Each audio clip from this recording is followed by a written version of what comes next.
Hello दोस्तों, तो स्वागत है आप सभी का मेरे चैनल लव ऑफ वेंजो पर। मैं जोजिश ले आई हूँ आप सभी के लिए आफ्टर फिलिंग फॉर यू का नेक्स्ट पार्ट। जी नहीं, ये होने वाला है लास्ट पार्ट। तो चलिए कहानी की शुरुआत करते हैं। उससे पहले आप सभी तैयार रहिएगा ब्लूटूथ और कुछ ऐसी शब्दों को सुनने के लिए जो शायद आप लोग बर्दाश्त ना कर पाएँ। चलिए हम शुरू करते हैं। कहानी की शुरुआत होती है और हमें जिन और रोंग को दिखाया जाता है, जिसे अपने पुलिस वाले वही उस जो पुलिस की जो गाड़ी होती है उसमें डाल रहे थे। अभी रोंग बिल्कुल ही हैरान था कि उसके साथ हो क्या रहा है। वो ऐसा लग रहा था जैसे ना उसको ये समझ ही नहीं आ रहा था कि अचानक से यहाँ पर पुलिस वाले कैसे आ गए, और यहाँ तक कि वो ये भी सोच रहा था कि वो ये यहाँ क्या कर रहा है। उसे ऐसा लग रहा था कि कुछ तो हुआ है थोड़ी देर पहले, पर क्या हुआ है वो ये याद नहीं कर पा रहा था। आखिर यहाँ पर पुलिस वाले आए तो आए कैसे, और वो उन्हें ही क्यों अंदर कर रहे हैं। इस वक्त पर रोंग यही सोच रहा था, और जो पुलिस वाला जो अपने जिन को अंदर डाल रहा था वो कह रहा था, बहुत शौकीन है तुझे जेल से बाहर भागने का, अब मैं तुझे बताता हूँ बेटा, तू चल सीधे। सीन कट होता है, हमें उसी हवेली को दिखाया जाता है जहाँ पर हमारे वेन और झाऊ थे। हमारे झाऊ ने अभी भी वेन के गालों को पकड़ रखा था। वेन अभी भी रो रहा था, कहता हुआ, क्यों आखिर क्यों क्यों किया तुमने ऐसा? क्या क्या तुम्हें ये नहीं दिखा कि मैं तुम्हारे बिना कितना तड़प रहा हूँ? क्या तुम्हें नहीं दिखा कि तुम्हारी हरकतों में मैं कहीं ना कहीं तुम्हें ही खोज रहा था, या तुमने कभी मेरी आंखों में वो प्यार देखा ही नहीं?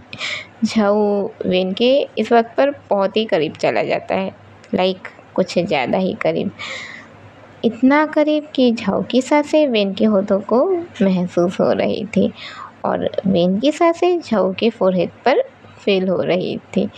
अभी अपना झाऊ जो वेन के फोरहेड पर अपना फोरहेड रख देता है, फिर हल्का सा सहलाता है और कहता है, लावेन मुझे माफ़ कर दो, मैं तुम्हें बताना चाहता था कि ये मैं ही हूँ, तुम्हारा आशु। पर लावेन मैं डरता था, अगर मैंने बता दिया मैं जिशु को कभी भी इंसाफ नहीं दिला पाऊँगा, और ना ही मैं पापा के हॉस्पिटल जाने का सच सामने ला पाऊँगा, और ना ही चाचा रोंग के काले सच को सामने ला पाऊँगा।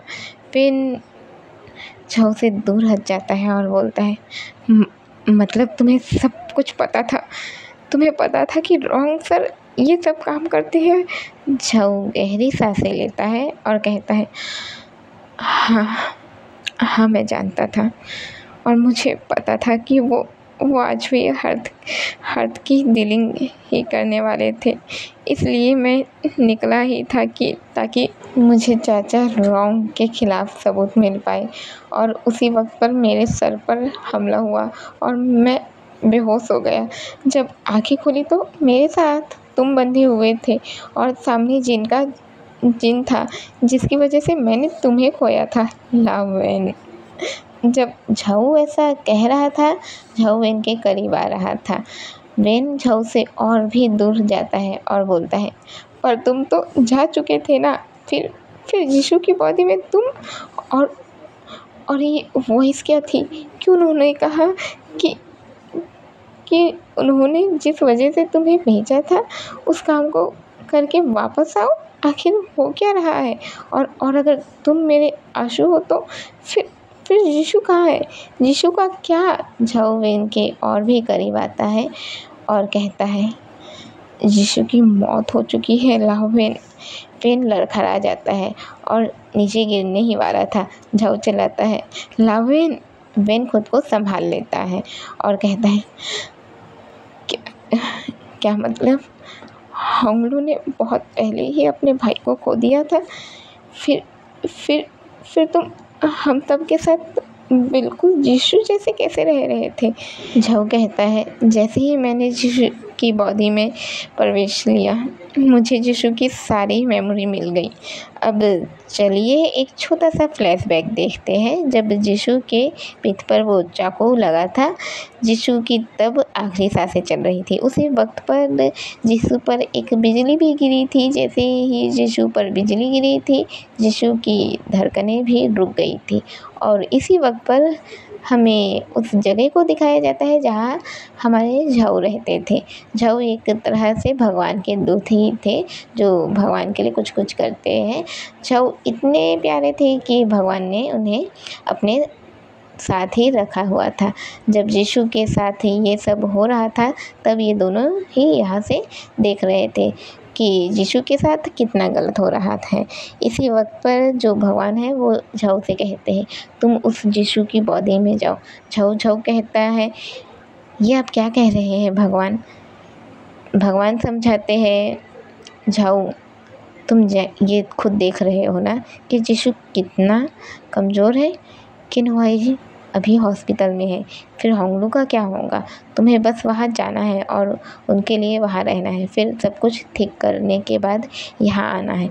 अभी थोड़ी देर इन दोनों की बातचीत होती है। अपने जो भगवान है वो झाऊ को बहुत मनाते हैं और झाऊ वो क्या करता है, वो तो भगवान की उसे बात माननी ही थी, तब वो उसकी बातें मान लेता है। और बातें मानने के बाद आखिरकार हमें दिखाया जाता है जैसे ही यीशु पर बिजली गिरी थी, हमारे झाऊ यीशु की बॉडी में आ गए थे और झाऊ के यीशु की बॉडी में आने के बाद सीधे हमारा झाऊ जो अब यीशु की सारी मेमोरी मिल रही थी, धीरे धीरे रील की तरह चलने लगी थी। 2 साल का यीशु जिसे उसके पापा चलना सिखा रहे थे, फिर 5 साल का यीशु जिसके ठीक सामने पालने में एक छोटी सी बच्ची थी जो होंगलू ही थी जिसे हमारा यीशु खिला रहा था, फिर 10 साल का यीशु जो अपने भाई बहनों के साथ रेस लगा रहा था, और फिर 13 साल का यीशु जिसके साथ उसके चाचा किन, होंगलू, पापा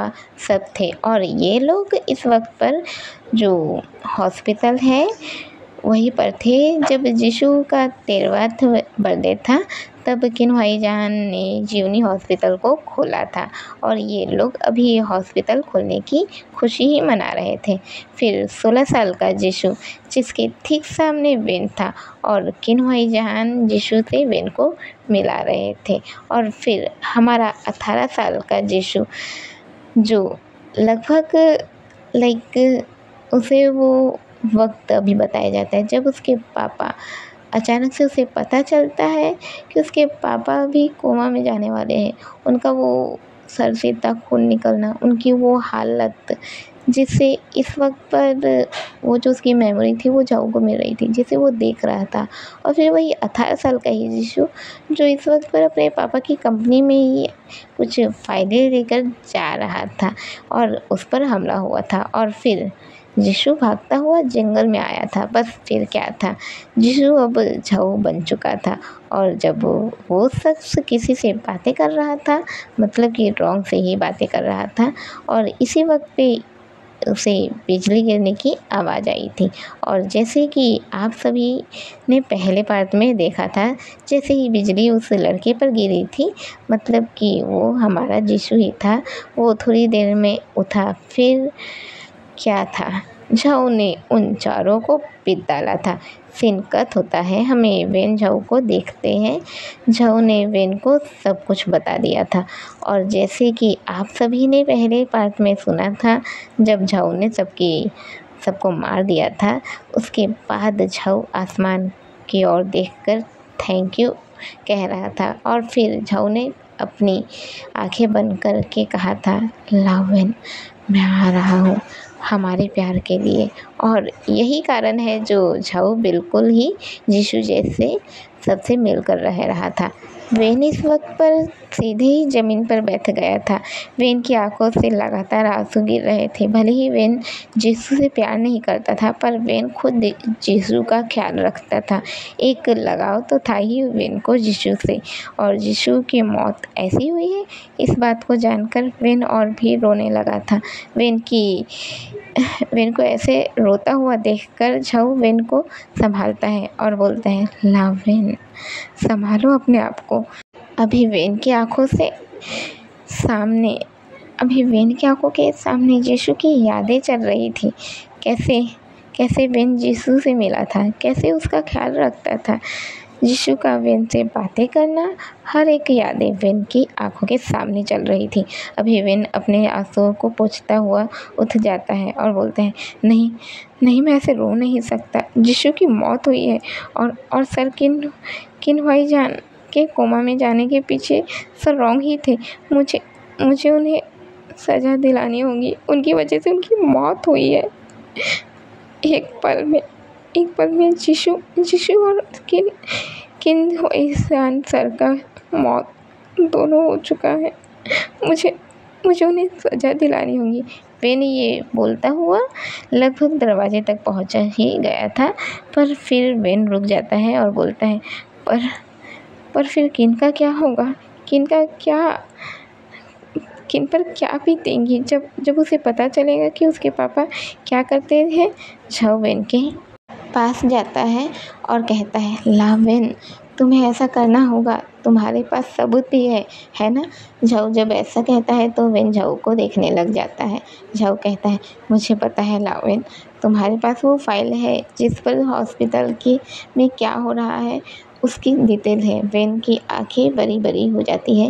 वेन कहता है, हाँ वो फाइल और वो हॉस्पिटल के रूम में वो सब। अभी वेन तुरंत भागने लगता है, पर वेन को जो चोटें लगी थी फाइटिंग के दौरान, उस कारण वेन भाग नहीं पा रहा था। अभी झाओ वेन के पास जाता है और उसके आँखों को अपने हाथ से के जरिए ही कवर कर देता है। फिर झाओ अपना दूसरा हाथ लेता है और उस हाथ को वेन के आधे शरीर पर फिराने लगता है, ऐसे हल्का हल्का सहलाने लगता है। धीरे धीरे वेन के शरीर के सारे घाव ठीक हो जाते हैं। झाओ वेन के आंखों से हाथ हटा देता है। अभी वेन फील करता है कि उसके घाव तो ठीक हो चुके हैं। वेन हैरानी से झाओ को देखने लगता है। फिर वो कुछ कहने ही वाला था, पर इससे पहले कि वो कुछ कह पाता, पलक झपकते ही वेन और झाओ हॉस्पिटल के बाहर थे। वेन और भी हैरानी से अपने झाओ को देखने लग जाता है। झाओ कहता है, मैं जानता हूँ ला वेन, तुम्हारे लिए ये सब पहली बार है। वेन कहता है, मेरे लिए पहली बार है, तुम भूल रहे हो झाओ। मेरी आंखों के सामने तुमने रॉन्ग सर के पेट के अंदर अपने हाथ को डाल कर उनके गुर्दे निकाले थे। अभी झाओ कहता है, हाँ मैंने ऐसा किया था, मैंने उनका गुर्दा निकाला था। वेन कहता है, हाँ तुमने निकाला था, पर फिर वो उनका आना और सर रॉन्ग का ठीक हो जाना, अगर उनके सब कुछ याद हुआ तो? झाओ कहता है, तुम उनकी फ़िक्र मत करो, गॉड ने उनकी उस वक्त की यादें ले ली है। वेन राहत की सांसें लेता है। अभी हम देखते हैं वेन और उस झाओ दोनों ही हॉस्पिटल के अंदर आ चुके थे। वेन झाओ के आते ही हॉस्पिटल के स्टाफ उसको रिस्पेक्ट दे रहे थे। अभी दोनों के दोनों चलते हुए उसी रूम के पास पहुंच जाते हैं जहां पर ऑर्गन्स रखे हुए थे। अभी जैसे ही दोनों अंदर जाते हैं, देखते हैं कि जितनी भी वहाँ पर वो कांच की डब्बे रखी हुई थी जिनमें इंसानों के ऑर्गन्स रखे हुए थे, वो सब तो थे ही नहीं, बल्कि उस रूम में डॉक्टर्स के यूज़ करने वाले सामान, एक्स्ट्रा दवाई और सुइयाँ रखी हुई थी। वेन हैरानी से देखने लगता है, सभी चीज़ों को देखता है और कहता है, नहीं ऐसा कैसे हो सकता है? अभी कुछ समय पहले तो यहाँ पर इंसानों के ऑर्गन्स थे। फिर ये झाओ भी इस बारे में सोचने लग जाता है। तभी ऐसा महसूस होता है कि इस रूम में वेन झाओ के अलावा कोई तीसरा भी है। अचानक से ही कुछ एक बक्सा गिरने का आवाज़ आता है। अब जैसे ही वह देखते हैं, वहाँ पर एक नर्स थी जो उस बक्से को उठा रही थी। वेन झाओ एक साथ उस नर्स की ओर देखते हैं। वेन कहता है, ये नर्स वही है जो सर रॉन्ग के साथ है। नर्स भी ये सुन लेती है। अभी वो जो डब्बा उठा रही थी उसमें बहुत सारे इंजेक्शन थे। नर्स उसे उठाना छोड़ती है और यहाँ से भागने लगती है। वेन चिल्लाता है, हे रुको, पर झाओ सिर्फ एक चुटकी बजाता है और नर्स के पैर के नीचे कुछ आ जाता है। नर्स वहीं पर गिर जाती है। झाओ तुरंत जाकर उसे उठाता है और उसे पकड़ लेता है। वो नर्स घबरा जाती है और कहती है, छोड़िए मुझे। झाओ कहता है, तुम्हें पता है कि हमें सच पता है तो नाटक मत करना, है ना? सारे के सारे सबूत कहाँ गए? नर्स कहती है, आप किस बारे में बात कर रहे हैं? मुझे छोड़िए, झाऊ कहता है, मैं इंसानों के ऑर्गेन्स की बातें कर रहा हूँ। नर्स कहती है, ये आप क्या कह रहे हैं? सर जिशु, ये हॉस्पिटल आपके पापा की बदौलत चल रहा है। माना कि अब आपके पापा नहीं रहे, पर इसका मतलब ये तो नहीं है कि इंसानों के ऑर्गेन्स यहाँ नहीं है। ऐसा कुछ भी नहीं है। झाऊ कहता है, अच्छा तो फिर तुम भाग क्यों रही थी? नर्स कुछ कहती इससे पहले बेन कहता है, झाऊ इसकी बातों पर भरोसा मत करना, ये झूठी कहेंगी। इसने ही मुझे यहाँ पर सर पर डंडा मारा था, जिस वजह से मैं बेहोश हो गया था। झाऊ गुस्से से नर्स को देखने लग गया था। नर्स घबरा गई थी, फिर भी कहती है, ये आप क्या कह रहे हैं बेनके सिंह? क्या आप इस बात का बदला ले रहे हैं कि जब आप सर के पास बैठे रहते थे तभी मैं आपको उठा देती थी ताकि मैं उनको इंजेक्शन दे पाऊँ? और आखिर आप दोनों ये ऑर्गेन्स की बात कर ही क्यों रहे हैं?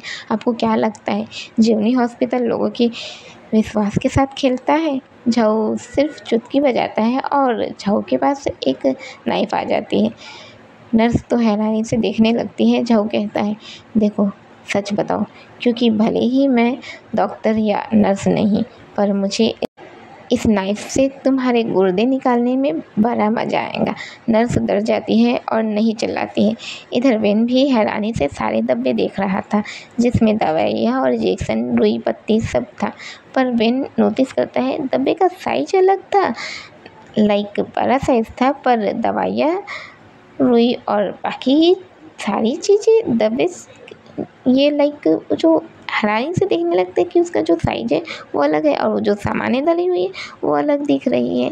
तब वो फैसला करता है कि क्यों ना इसे निकाला जाए। इसलिए पेन सीधे जो रुई वाला डब्बा था उसे ही निकाल के फेंकने लगता है। नर्स चिल्लाती है, बेनके सिंह, ये आप क्या कर रहे हैं? आप मेरा काम बढ़ा रहे हैं। झाऊ सीधे ही नर्स के गर्दन पर चाकू रख देता है। नर्स डर जाती है और कुछ नहीं कहती। बेन सारे रुई फेंकने के बाद डब्बे को देखता है तो वो खाली था और हाँ, ये थर्माकोल वाला डब्बा है। नर्स को देखकर ऐसा लगता है हम इधर नर्स को देखते हैं जिसे देखकर ऐसा लग रहा था अभी उसकी जान चली जाएंगी, पर नर्स अभी राहत की सांसें ले रही थी। वेन नर्स की ओर देखता है, फिर जीशु की ओर देखता है और फिर से डब्बे को देखता है। अब वेन सीधे ही झाऊ के पास से वो नाइफ लेता है और उसे उस डब्बे के अंदर को काटने लगता है। नर्स यहाँ जो घबराने लगी थी, अभी वेन जैसे ही वो डब्बा काट देता है, वाह सरप्राइज सरप्राइज सरप्राइज, डब्बे के जस्ट नीचे एक और डब्बा छुपा हुआ था जिसमें ऑर्गेन्स रखे हुए थे। नर्स की चोरी पकड़ी गई थी।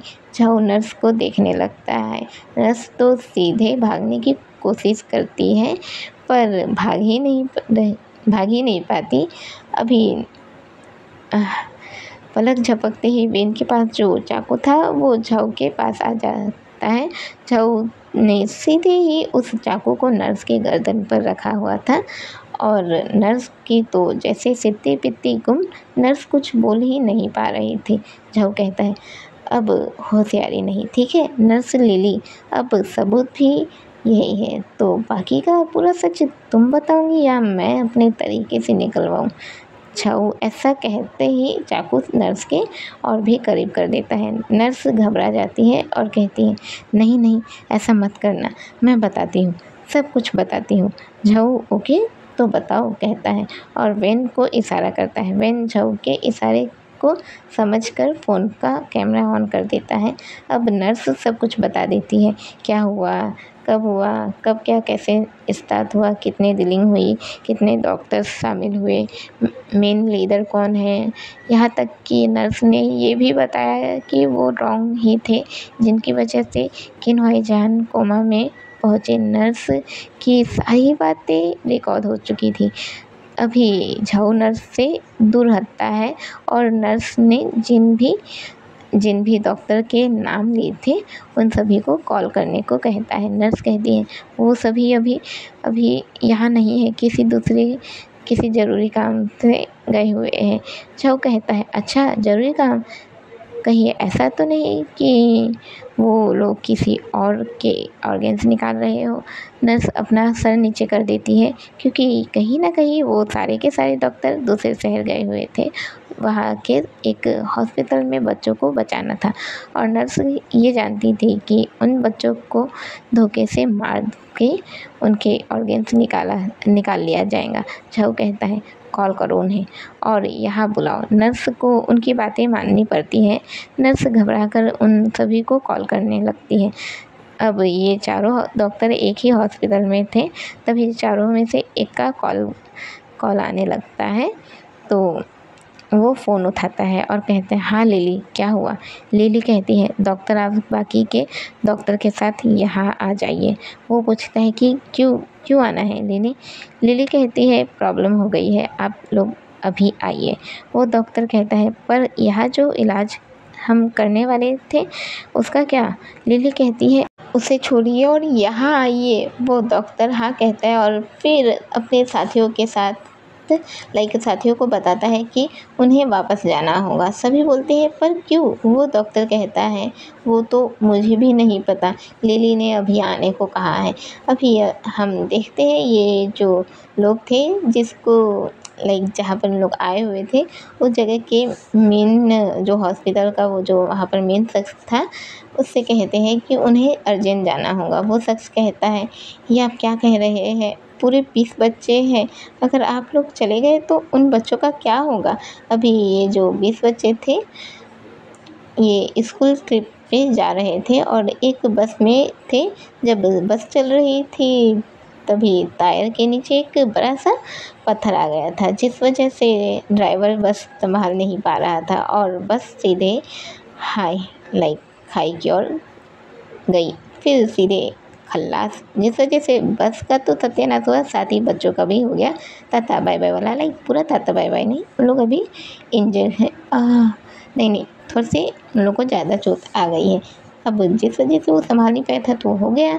अब नॉर्मल मलहम पट्टी से तो कुछ नहीं हो पाता था, जिस वजह से और अभी वहाँ पर उन डॉक्टर्स को बुलाया गया था। और ये जो हॉस्पिटल है वो थोड़ा छोटा भी था, जहाँ पर ज़्यादा डॉक्टर भी नहीं थे। हम इस शख्स को देखते हैं जो उन डॉक्टर को नहीं रोक पाता और वही चेयर पर बैठकर अफसोस करने लगता है कि अब क्या होगा, कैसे होगा। यहाँ से डॉक्टर्स निकल गए थे। अब ये दोनों शहर एक दूसरे से दूर नहीं थे, जिस वजह से 1 घंटे के अंदर ही वो डॉक्टर्स जीवनी हॉस्पिटल पहुंच गए थे।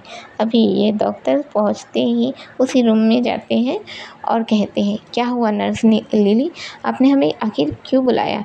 वहाँ 20 बच्चे थे। नहीं 20 तो कम से कम हम 10 बच्चों के ऑर्गेन्स ले पाते थे ना। अभी वो ऐसा ही कहता है और एकदम चुप। सामने जिशु बेन और पुलिस खड़े थे।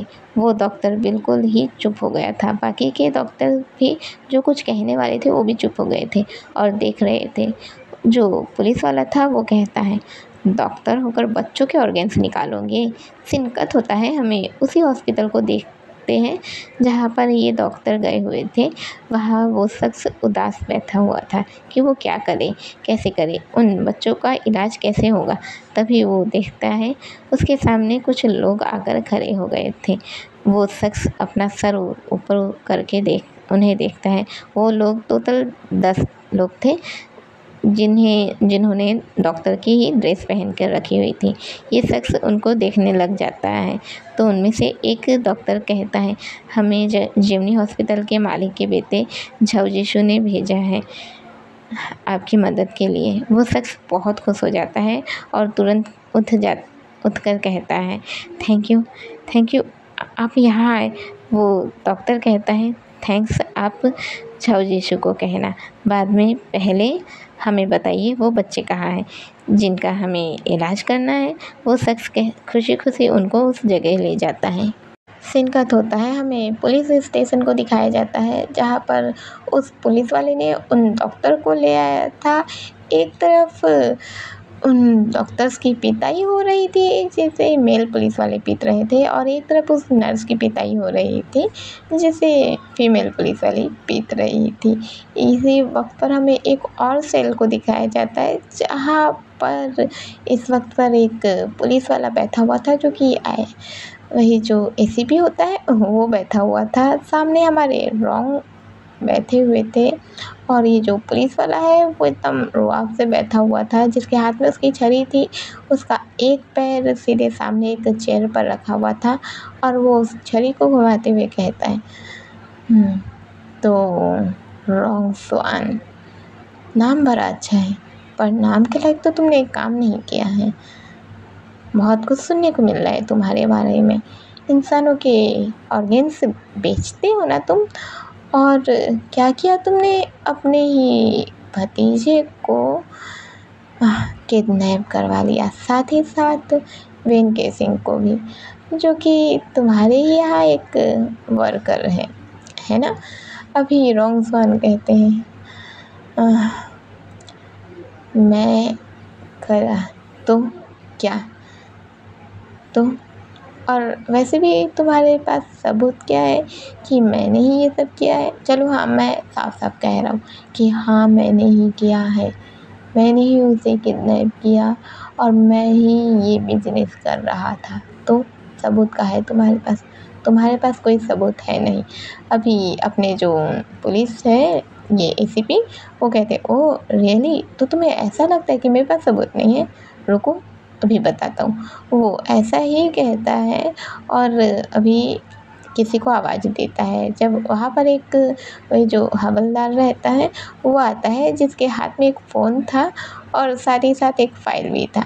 अभी अपना जो वो एसीपी है वो फ़ाइल खोलता है, और खोल कर सीधे उसे दिखाता है और कहता है ये तुम्हारा ही है ना। अभी अपने रॉन्ग कहते आपका दिमाग ख़राब हो गया है लगता है एसीपी, क्योंकि इसमें साइन तो मेरे नहीं बल्कि मेरे बड़े भाई के हैं। अभी वो जो ये है एसीपी, वो कहता अरे हाँ, इसमें साइन तो तुम्हारे नहीं बल्कि तुम्हारे बड़े भाई के हैं ना, तो फिर इसके बारे में क्या ख्याल है तुम्हारा। वो ऐसा ही कहता है, और फ़ोन में वो वीडियो चालू कर देता है जहाँ पर उस नर्स ने सारी पोल पत्ती खोल दी थी। अभी रॉन्ग जो गुस्से से आ जाते हैं और कहते हैं नर्स लिली, तुम पर भरोसा करके मैंने बहुत बड़ी गलती कर दी। अभी हम इधर लिली को देखते हैं, जिसे बहुत जोरदार फटका पड़ा था, जो लेडीज़ पुलिस वाले ने ही पीटा था, और वो चिल्लाती है सर मुझे माफ़ कर दीजिए। अभी वो इतना ज़ोर से आवाज़ आता है। हम इधर देखते हैं एसीपी को, जो कहता है बस बहुत हो चुका, बहुत शौक था ना तुम्हें ऑर्गेन्स निकालने का। अब ऑर्गेन्स निकालने की सज़ा क्या मिलती है वो तुम्हें अब अदालत में पता चलेगा। सीन कट होता है। हम देखते हैं इस वक्त पर ये जो एसीपी है वो रॉन्ग को बिल्कुल भी नहीं पीता था। वो बाहर आता है, बाहर आने के बाद वो एक पुलिस वाले से मिलता है, लाइक जो उसके हाथ के नीचे वाला जो पुलिस वाला था उससे मिलता है और कहता है जिन का क्या हुआ। वो पुलिस वाला कहता है मैंने उसे सबसे पीछे छोड़ दिया है, जहाँ पर कोई भी आना जाना नहीं करता। अब वो किसी का शक्ल भी नहीं देख पाएगा। उसे टाइम टाइम पर खाना पानी तो मिलेगा ही, पर इस बात का खास ध्यान रखा जाएगा कि वो उस जगह से बिल्कुल भी ना निकले। अभी जो एसीपी था वो कहता है ओह गुड, बहुत अच्छा किया। अब सामने अपने जिशु और वेन खड़े थे। अपना जो एसीपी था वो कहता है जिशु, जिशु, मैं जानता हूँ कि तुमने अपने फादर को खो दिया है और तुम्हारे चाचा ऐसे निकले, पर तुम लोगों ने बहुत हिम्मत दिखाई है और सबूत हमें दे दिया है। अब बस अदालत में हमें केस फाइल करना है, उसके बाद फिर रॉन्ग स्वान को सज़ा मिल जाएगी। अभी जो अपना जिशु है वो कहता है हाँ उन्हें सज़ा मिलेगी, उन्हें सज़ा मिलेगी ही। अभी वेन भी कहता है हाँ उन्हें सज़ा मिलेगी, पर किन और होंगलू का क्या होगा। अभी अपना जो जिशु है वो अपने वेन के हाथ को पकड़ता है और कहता है हमें होंगलू और किन को बताना होगा ना। अभी अपना वेन भी हाँ कहता है। दोनों ही एक दूसरे को देखने लगते हैं सीन कट होता है, हम वही घर का सीन देखते हैं जहाँ पर अपनी होंगलू सामने खड़ी थी, साथ ही अपना किन भी खड़ा था और वहाँ के जो स्टाफ मेंबर थे वो भी थे ही। अभी जैसे ही अपना किन खड़ा था, अपना जो किन भी था और होंगलू भी थी, यही हमारे जो झाऊ और वेन खड़े हुए थे। अभी हमारा वेन तो उसे कोई चोट नहीं लगी हुई थी, ना ही हमारे झाऊ को कोई चोट लगी हुई थी, उसने अपने आप को ठीक कर लिया था। अभी जो अपना झाऊ है वो ये देखता है, उन लोग को देखते रहता है और कुछ कहने ही वाला था, तभी अपना किन कहता है, भाई आप कहाँ थे इतनी देर से? आप सुबह से निकले पर आप कुछ कह ही नहीं रहे हैं। अभी आप कितनी देर से बाहर थे? और आखिर पापा कहाँ है? पापा सुबह से बिल्कुल भी नहीं आए, मुझे उनसे बातें करनी थी। भाई हुआ क्या है? ना आप कुछ कह रहे हैं, ना ही विनके सिंह क्या हुआ है? और वैसे आपके दोस्त लोग क्यों चले गए? आपको पता है मैं ना उनसे भी बहुत सारी बातें करना चाहता था, पर पता नहीं क्यों वो भी क्यों जल्दी चले गए। अभी अभी तो मैं आया था, कम से कम मैं उनके साथ अपना वक्त ही बिता लेता। अभी अपना जो वेन है वो कुछ कहता, उससे पहले ही जीशू कहता है, चाचा को जेल हो चुकी है। अभी जो किन है वो कहता है, क्या क्या कह रहे हैं आप? पापा को जेल हुई है, पर क्यों भाई? पर ऐसा क्यों? आखिर वो जेल में क्यों है? अभी अपने जो जीशू है वो कहते हैं, क्योंकि तुम्हारे पापा ने मुझे किडनैप करवाया था, वो मुझे मारना चाहते थे।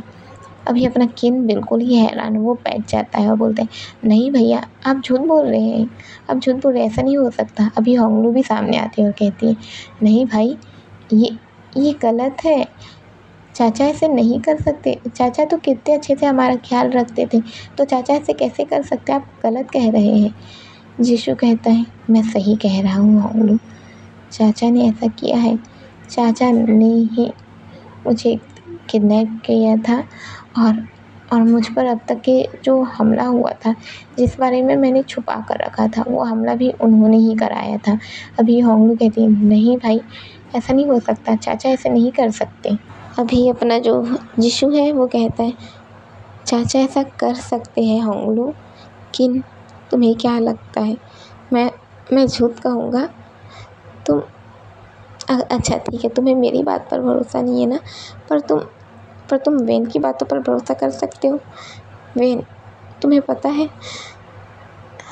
वेन पर भी हमला हुआ था और मेरे साथ उस जगह पर वेन भी था जहाँ पर उस पर हमला हुआ था, और यहाँ तक कि रॉन्ग चाचा खुद हमें मार रहे थे और उसी वक्त पर वहाँ पर पुलिस वाले आए जो उन्हें लेकर गए। अभी होंगलू जो ये सुनती है वो बिल्कुल ही हैरान हो जाती है और कहती है, नहीं चाचा ऐसा नहीं कर सकते, वो बचपन से हमारे साथ कितने अच्छे से रहते आ रहे। अभी जीशू कहता है, हाँ वो बचपन से अच्छे से रहते आ रहे हैं, पर उन्होंने ऐसा किया है, यहाँ तक कि वो ऑर्गेन्स भी बेचते हैं। अभी अपना किन जो ये सुनता है तो वो तो अपनी नॉर्मल एज में ही है, वो भी 18 से कम है, लेकिन फिर भी वो समझदार है। तो वो हैरान हो जाता है और कहता है, ऑर्गेन्स, ये आप क्या कह रहे हैं? इस वक्त पर वो जो हल्का सा लहर खड़ाया था वो पूरा ही ज़मीन पर बैठ जाता है और कहता है, नहीं भाई आप झूठ कह रहे हैं ना, पापा ऐसा नहीं कर सकते भाई, पापा लोगों की ज़िंदगी से नहीं खेल सकते, आप झूठ कह रहे हैं ना। जीशू कहता है, मैं झूठ नहीं कह रहा हूँ कि मैं झूठ नहीं कह रहा हूँ, ये सच है, ये सच्चाई है। वैसे ही कहता है और अभी ये दोनों ही रोने लग जाते हैं। जीशू जो नहीं रोता वो तो संभाल रहा था इन सब चीज़ों को, वो बिल्कुल भी नहीं रोता, वो बस देख रहा था। इधर वेन भी समझाता है। अब सीन कट होता है, यहाँ से थोड़ा सीन को मैं जल्दी बताऊँगी, उम्मीद है आप लोग समझ पाए।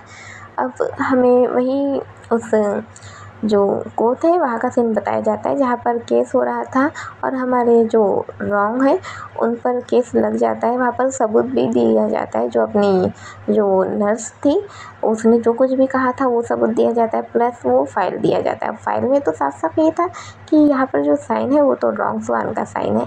अब जो वो जो वकील होता है वो थोड़ा दिमागदार था, उसे दिमागदार वाला ही ऐड किया गया था। अब वो जो था वो कहता है चलिए हम मान लेते हैं कि ये जो जितने भी काम थे वो रॉन्ग स्वान कर रहे थे, पर उन्हें कोमा में गए हुए लगभग 3 महीने हो गए थे और 3 महीने के बाद भी वो जब उनकी मौत हुई उसके बावजूद भी उनकी ही साइन होना कैसे संभव है? जब वो कोमा में थे तो वो साइन कैसे कर सकते थे? सबसे बड़ा फैक्ट तो यही था। और जो बातें अभी फिर साथ ही साथ अभी अपने रॉन्ग का भी साइन दिखाया जाता है कि उसके साइन करने का तरीका कैसा है, और किन भाईजान का जो साइन करने का था वो भी सेम ही था। मतलब ये साफ साफ समझ में आ जाता है कि ये सब के पीछे कहीं ना कहीं रॉन्ग ही है।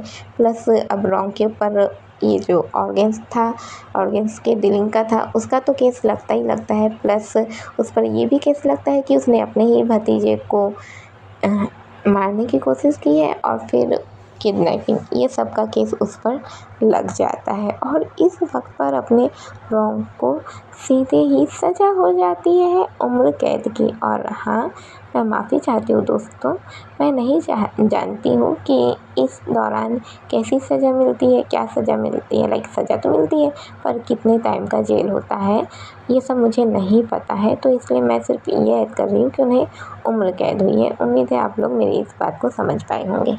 सिनकत होता है, हम देखते हैं जो अभी अपने रॉन्ग स्वान को सीधे जेल हो गई थी, अपना किन जो यहीं पर बैठा वो सारी बातें सुन रहा था, सारे सबूत देख रहा था। वही सामने में सबूत तो बताया जा रहा था, सामने वो जो रील थी उसमें बताया जा रहा था कि हाँ अभी अपनी जो नर्स है उसने क्या क्या कहा है, सारे सबूत मिल जाते हैं। वो जो कुछ भी देखा था, किन का हालत ऐसा हो गया था कि क्या उसके पापा ऐसा कुछ कर सकते हैं। सारे सबूत उसके पापा के खिलाफ थे। इधर होंगलू भी हैरान थी क्योंकि वो बचपन से अपने चाचा को बहुत मानती थी, तो होंगलू भी बहुत हैरान थी, उसे भी बहुत हर्ट हुआ था। अभी अभी ही उसने अपने पापा को खोया था और अभी अभी उसके सामने उसके चाचा का इतना बड़ा सच आना, वो बिल्कुल ही हर्ट हो गई थी, वो रो रही थी। अभी सिनकत होता है, हम देखते हैं जैसे कि हमारे रॉन्ग अपना जेल जा चुके थे, इन लोग अपना घर वापस आ जाते हैं। जो उन लोग अभी हॉल में ही बैठे हुए थे, अब जैसे कि वो केस वेस हुआ था जिस बारे में सबको पता चल जाता है। हम देखते हैं इस वक्त पर वही जो हमारी होंगलू है वो बैठी हुई थी और ये बातें जो है वो सब जगह पे फैल गई है क्योंकि ये बात अब कोर्ट में हुई है और इतनी बड़ी बात होनी है तो ये पूरे बात को ना अभी वो शहर में फैला दिया गया है। हम देखते हैं हमारी होंगलू जो चुपचाप बैठी हुई रहती है, वही किन भी बैठा रहता है, झाऊ और अपने वेन भी बैठे हुए रहते हैं। अपना वेन जो इस वक्त पर अपनी होंगलू को संभाल रहा था और अपना झाऊ जो इस वक्त पर अपने किन को संभाल रहा था। अब इन लोग को संभालने लगते हैं। अब उसके बाद 1-2 दिन बीत जाता है और 1-2 दिन के गैप के बाद हमें दिखाया जाता है हमारी होंगलू जो फाइनली अब स्कूल जाती हैं। अब ऐसा तो है नहीं ना कि वो स्कूल जाना बिल्कुल ही छोड़ देंगी, उसे तो स्कूल जाना ही पड़ेगा, आखिर पढ़ाई से कोई कैसे कॉम्प्रोमाइज़ कर सकता है, इसलिए वो स्कूल जाती है। अब जब वो स्कूल जाती है तो वहाँ पर उसे बहुत ज़्यादा सुनने को मिलता है कि तुम्हारे चाचा ऑर्गेन्स बेचते हैं, तुम एक बेकार इंसान की भतीजी हो। उसे क्या क्या नहीं सुनने को मिलता है, वहाँ के जितने भी स्टूडेंट रहते हैं उसे बहुत कुछ सुनाने लगते हैं, बहुत कुछ बोलने लगते हैं, जिस वजह से वो जो अपनी होंगलू थी वो बहुत हर्ट हो रही थी, बातें सुन रही थी पर वो कुछ कह नहीं पा रही थी क्योंकि हाँ उसके चाचा वैसे थे जिस वजह से उसे सुनना पड़ रहा था। अभी यहाँ पर हम अपनी यूनसाई को आते हुए देखते हैं जो इन लोग की बातें सुन लेती है, होंगलू का हाथ पकड़ती है और होंगलू के हाथ को पकड़ के वहाँ से ले जाने लगती है। और अपनी जो होंगलू है वो कहती है मैम छोड़िए मुझे। अभी अपनी होंगलू के ऐसा कहते ही अपनी यूनसाई कहती है ओह रुको, वो ऐसे ही कहती है, सामने से खड़ा करती है और उन सभी स्टूडेंट्स से कहती है होंगलू के चाचा ने जो किया है वो उनकी गलती है, होंगलू तक पहुंचने की तुम्हारी हिम्मत भी कैसे हुई? हाँ, तुम लोग कौन से बार शरीफ हो?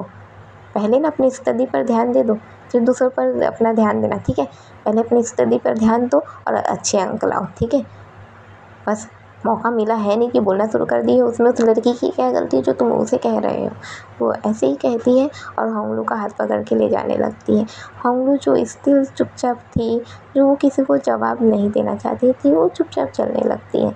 अब अपनी यून सही है, वो उसे वॉशरूम साइड ले जाती है, वहाँ पर खड़ा कर देती है और खड़ा करने के बाद कहती है, हो क्या गया है तुम्हें? हाँ, तुम तो लड़ सकती हो ना, तो तुम जवाब क्यों नहीं दे रही हो? इसमें तुम्हारी गलती थी क्या कि तुम्हारे चाचा ये सब कर रहे थे? तुम्हारी गलती नहीं थी तो तुम कैसे सुन सकती हो किसी की बातें? अभी होंगलू बस चुपचाप यूनसई को देखती है और कहती है, मैं जवाब देना ज़रूरी नहीं समझती। जानती हूँ कि मैं कभी किसी की नहीं सुनती, सबको मैंने जवाब दिया है, पर ये ऐसा वक्त है ना कि मैं चाहकर भी किसी को जवाब नहीं दे पा रही हूँ। कहीं ना कहीं मेरी ही चाचा की गलती है ना, जिस बात की सज़ा मुझे आज भुगतनी पड़ रही है। इस वक्त पर अपनी होंगलू की आंखों से ऐसे आंसू गिर जाते हैं। जैसे उसकी आंखों से आंसू गिरते हैं, हमारी जो यूनसई है वो सीधे ही होंगलू को हक कर लेती है और हक करके उसे सहलाने लगती है, लाइक उसे दिलासा देने लगती है।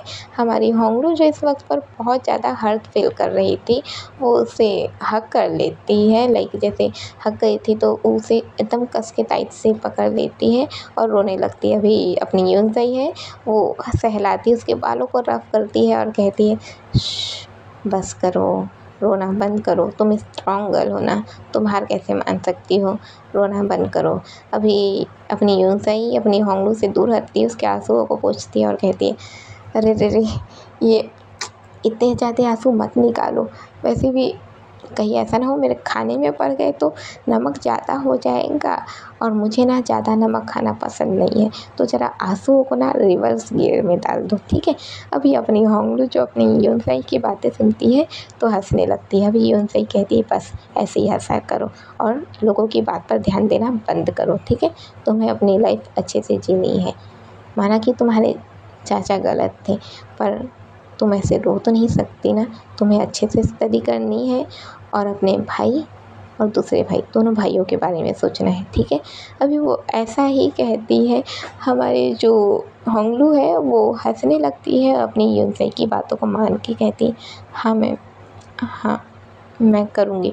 वो ऐसा ही कहती है और सीन कट होता है। हम देखते हैं हमारी यूनसई जो अपनी होंगलू को स्टडी करवा रही थी और अपनी होंगलू जो अपने आंसुओं को पोंछते हुए, अभी भी उसके आंखों से आंसू गिर रहे थे, उसे सारी बातें याद आ रही थी, कैसे उसे सुनाया जा रहा था, उसने क्या चीज़ें अभी फेस की है, अभी जस्ट तुरंत ही सभी चीज़ें होना जो कि आपको ना बहुत ज़्यादा परेशान कर देती है। एक पल में उसने अपने पापा को जाते हुए देखा, फिर अपने चाचा का ये बातें और फिर इन जो स्टूडेंट थे उसको परेशान करना, ये सब बातों के कारण वो बहुत ज़्यादा हर्ट हो चुकी थी, जो लगातार उसकी आंखों से आंसू गिर ही रहे थे, पर फिर भी वो अपने आंसुओं को पोंछते हुए स्टडी कर रही थी। सीन कट होता है, हमें अपने वेन और झाऊ को दिखाया जाता है, जो इस वक्त पर वही अपनी कंपनी में थे जहाँ पर वो सभी चीज़ों को संभाल रहे थे। अभी वहाँ के जितने भी एम्प्लॉयज़ थे वो उन लोग को देख रहे थे, क्योंकि अपना जो जिशु है वो अपने रोंग का ही जो भतीजा है ना, इसलिए वो उन्हें देख रहे थे। अभी जो अपने जिशु और वेन है वो चुपचाप अपना काम कर रहे थे, वहाँ का जो भी फाइलें वगैरह रहती है वो सभी चीज़ देख रहे थे। अभी अपना जो एक वहाँ पर पियून रहता है वो आता है और चाय रखता है दोनों के लिए। अभी जो अपना झाऊ है वो कहता है, दादा आपने कुछ खाया? अभी वो जो पियून था वो कहता है, हाँ बाबा हमने खा लिया। वो ऐसे ही कहता है और यहाँ से चला जाता है। अभी अपना जो झाऊ है वो अपना वही लेता है चाय और अपने वेन को भी देता है और पीने लगता है। अब अपना वेन कहता है, झाऊ तुम यहाँ और किन का क्या होगा? अब तुम जानते हो इन दिनों किन की कैसी हालत हो गई है उसके पापा के जाने के बाद। अभी जिशु कहता है, हाँ मैं जानता हूँ कि उसकी हालत कैसी हो गई है। मैं उसे बाहर तो ले जाना चाहता हूँ, पर अभी हमें उसे अकेला छोड़ देना ही ज़्यादा बेहतर होगा, है ना। अभी अपना वेन जो है वो कहता है, हाँ अकेला छोड़ना बेहतर होगा, पर इससे पहले कि वो खुद को अकेलेपन की आदत दिला दे, हमें हमें उसे उस चीज़ से बाहर निकालना होगा, हमें उसे एक अच्छी लाइफ देनी होगी। अभी अपना झाऊ कहता है तो क्या मैं उसे फिर से अब्रॉड भेज दूँ? अपना वेन कहता है तुम्हारा दिमाग ख़राब हो गया है, उसे अकेला छोड़ दिया जाए ताकि वो और ज़्यादा अकेलेपन का शिकार हो जाए और अपने साथ कुछ कर बैठे। अभी अपना जिशु कहता है मैं क्या करूँ लावेन, मैं क्या करूँ तुम बताओ, मैं कुछ नहीं समझ पा रहा हूँ। मुझे गॉड ने जिस वजह से भेजा था वो तो कुछ हुआ ही नहीं, ना मैं होंगलू को ठीक से संभाल पा रहा हूँ और ना ही किन को ठीक से संभाल पा रहा हूँ। अभी अपना जो पेन है वो अपने झाऊ से कहता है संभालना तो होगा ना, तुम्हें संभालना होगा, तुम्हें जिम्मेदारियों को समझना होगा। वो ऐसा ही कहता है और अब सीन कट होता है। हम देखते हैं घर का सीन जहाँ पर अपना किन जो चुपचाप था वो अभी भी अपसेट था क्योंकि उसने अभी ये सब चीज़ें बर्दाश्त करना इतना भी आसान नहीं होता है। तो वो ये सब चीज़ से नहीं निकल पाया था जिस वजह से वो बहुत ही हर्ट था, वो चुपचाप बैठा हुआ था। होंगलू भी वो थोड़ा सा निकल गई थी और मददगार थी अपनी यूनसाई, तो वो थोड़ा निकल चुकी थी, उसको उतना प्रॉब्लम नहीं था। अभी हम देखते हैं अपना जो झाऊ है वो अचानक से दोनों को नीचे बुलाता है, वही हॉल के पास बुलाता है। इन लोग दोनों के दोनों हॉल के पास जाते हैं कि क्या हुआ करके। अभी जो अपना वो है हमारा झाऊ है वो कहता है मैंने एक फ़ैसला लिया है। अपने जो होंगलू और किन है दोनों कहते हैं क्या फ़ैसला भाई? अपना जो झाऊ है वो कहता है मैं तुम दोनों के साथ। अभी वो इतना ही कहता है और दोनों के दोनों हैरान होते हैं हम दोनों के साथ क्या? अभी अपना झाऊ है वो कहता है मैं तुम दोनों के साथ अभी बाहर घूमने जाने वाला हूँ और वो भी फनलैंड। अभी दोनों के दोनों कहते हैं क्या? हमारा जो झाऊ है वो कहता है अब देखो भले ही पापा जा चुके हैं और भले ही वो ऐसा कहता है किन की ओर देखता है फिर चुप हो जाता है और फिर कहता है पर क्या करें, हमें अपनी लाइफ जीनी है और पापा हमेशा ही मुझे खुश देखना चाहते थे और साथ ही तुम लोगों को भी, तो हमें खुश रहना है इसलिए फनलैंड चलेंगे हम लोग, ठीक है। अभी अपना जो झाऊ ऐसा कहता है तो अपना वेन भी कहता है हाँ हाँ मैं भी फनलैंड जाना चाहूँगा।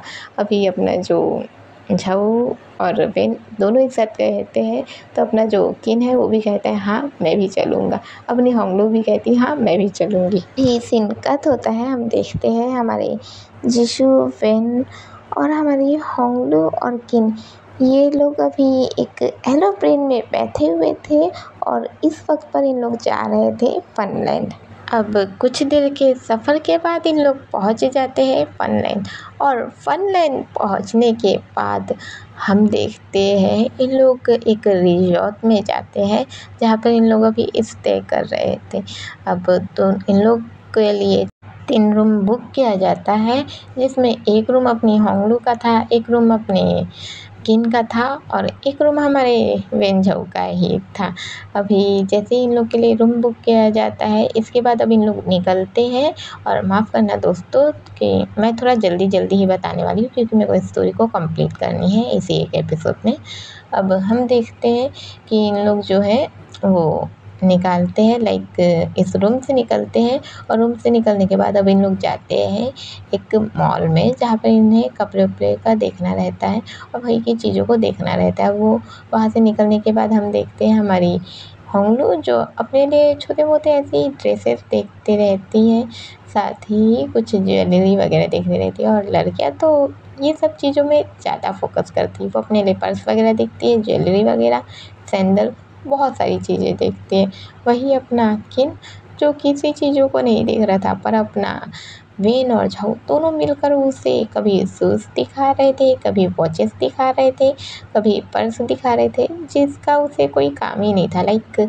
हमारे किन को पर्स का क्या ही काम था पर फिर भी उसे दिखाया जा रहा था और हम देखते हैं उन लोगों से वही सब भी दिखा रहे थे प्लस वहाँ पर जो बाकी की चीज़ें थी वो सब भी दिखा रहे थे, सूट वगैरह जो कपड़े उपड़े रहते हैं, ब्लेजर वगैरह वो सब चीज़ें दिखा रहे थे। अब इन लोग ये सब करने के बाद अब एक जगह पे आते हैं जहाँ पर इन्हें गेम वेम का लाइक नॉर्मल गेम का ही था, जिसे उन लोग इन्जॉय करने लगते, गेम वेम का इन्जॉय करते। अब यहाँ से निकलने के बाद हम देखते हैं इन लोग फाइनली फन लैंड, जो उन्हें जिस जगह पे पहुँचना था उन लोग उस जगह पे चले जाते हैं। अब फन लैंड में जाने के बाद टिकट लिया जाता है।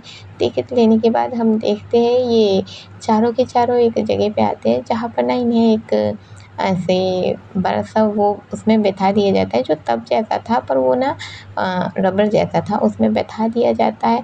पीछे से एक इंसान धक्का देता है और धक्का देने के बाद इन लोग ना ऐसा फिसल पट्टी जैसे फिसलते फिसलते फिसलते सीधे आगे जाते हैं और सीधे पानी में जाके धपाक। जैसे इन लोग पानी में जाके धपाक होते हैं, सबके ऊपर पानी आता है, इन लोग एंजॉय करने लगते हैं, एक दूसरे के ऊपर पानी डालने लगते हैं। अब जैसे इन लोग एक दूसरे के ऊपर पानी डाल रहे थे, हमारे किन और होंगलू जो एक साइड हो गए थे, उन लोग आपस में ही खेल रहे थे। हम अचानक देखते हैं हमारे बेन और झाऊ जो दोनों के दोनों भीग चुके थे, दोनों के ऊपर पानी आ गया था। दोनों एक दूसरे के थोड़ा थोड़ा करीब आने लगते हैं, जैसे दोनों की होठ मिलने ही वाले थे। तभी अचानक से उन लोग के ऊपर जोरदार पानी आता है और देखते हैं कि उधर से कोई और भी आके पटाख से गिरा था उस पानी में ही। अभी इन लोग एक दूसरे के साथ फिर से खेलने लग जाते हैं। अब इन लोग यहाँ से निकलते हैं। यहाँ से निकलने के बाद अब इन लोग यहाँ से जैसे ही निकलते हैं तो इन लोग कार वाले गेम में पहुँचते हैं, और कार वाला गेम इन लोग अभी चलाते ही रहते हैं, जो कि रियल जैसे ही था। इन लोग एक दूसरे को ठोकते रहते, लाइक मारते रहते और खेलते रहते।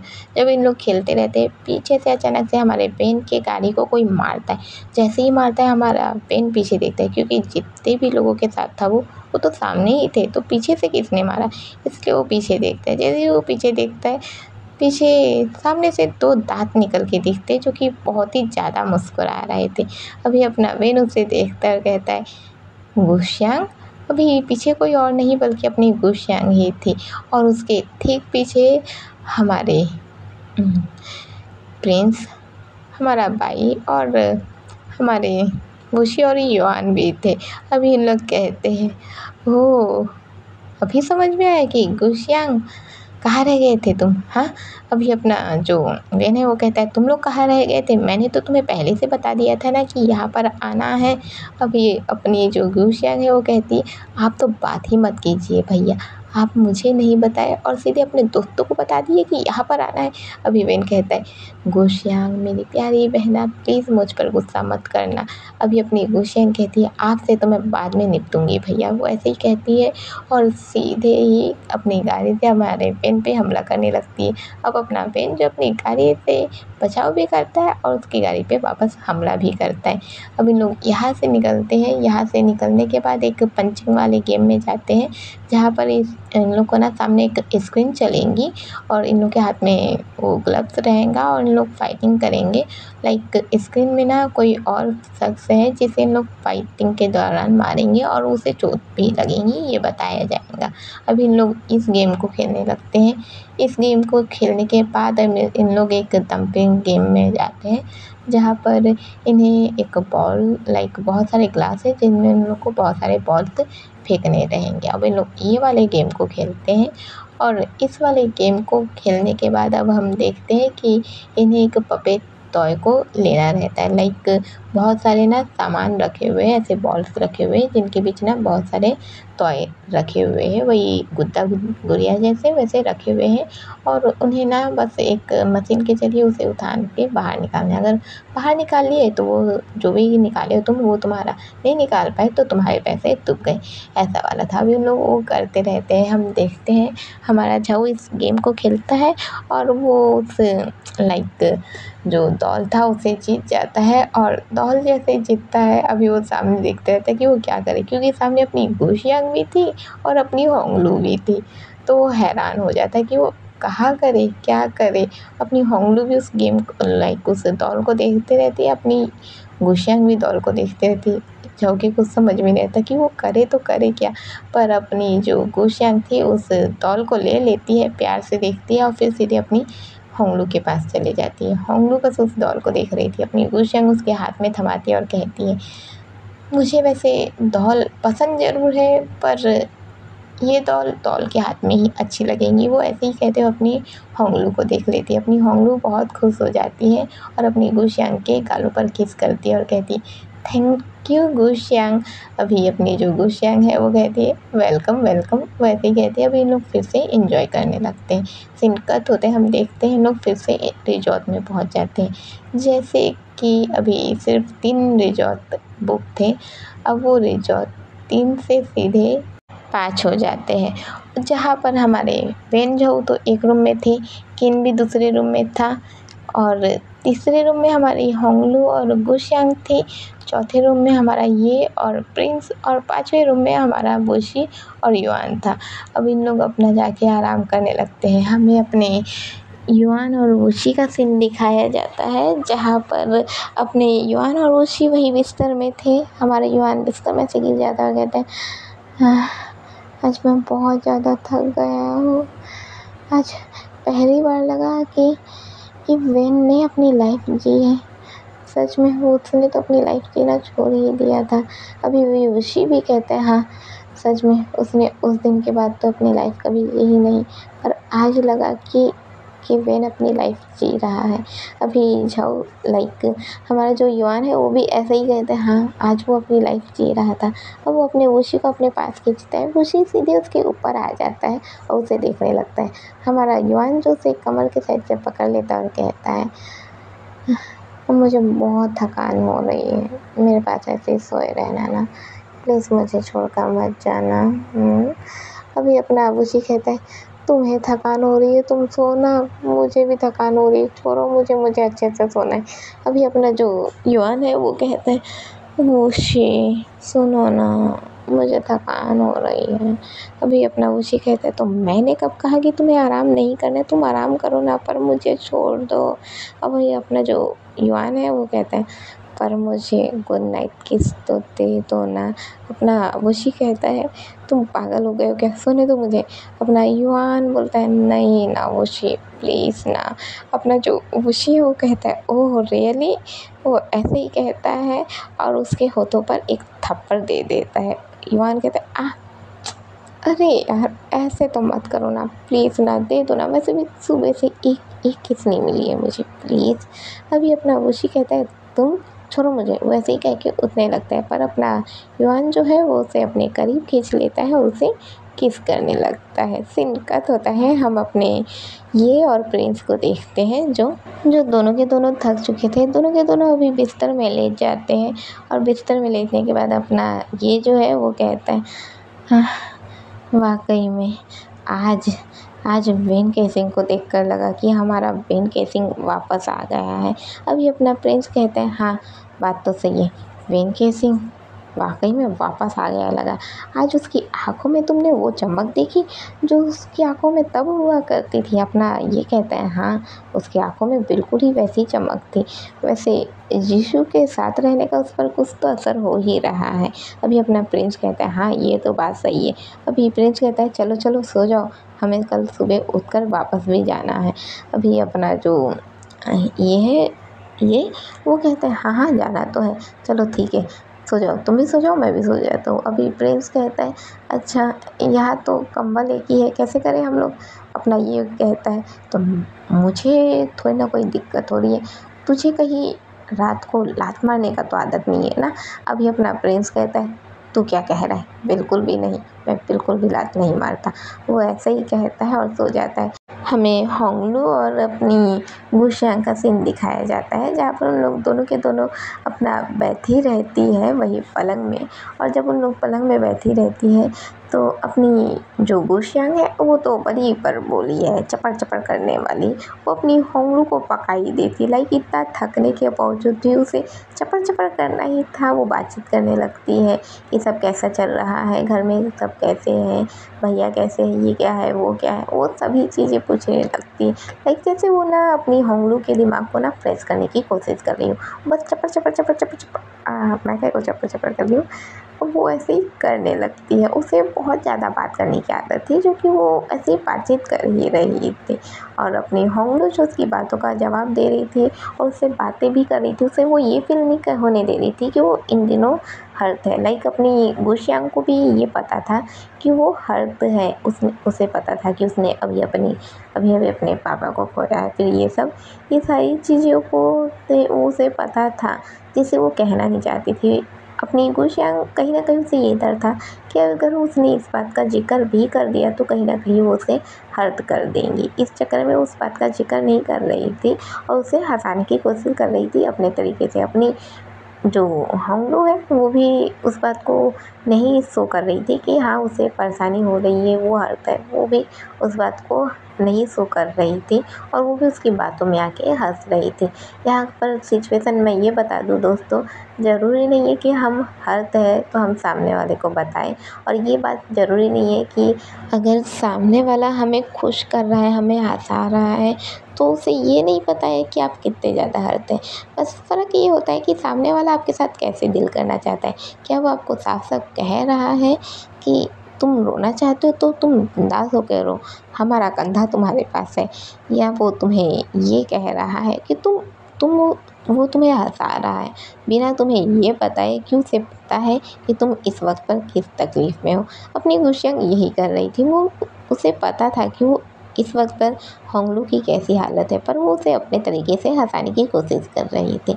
सिनकत होता है, हम अपने किन को देखते हैं जो इस वक्त पर अपने बिस्तर में बैठा हुआ था। वो बिल्कुल ही अकेला था।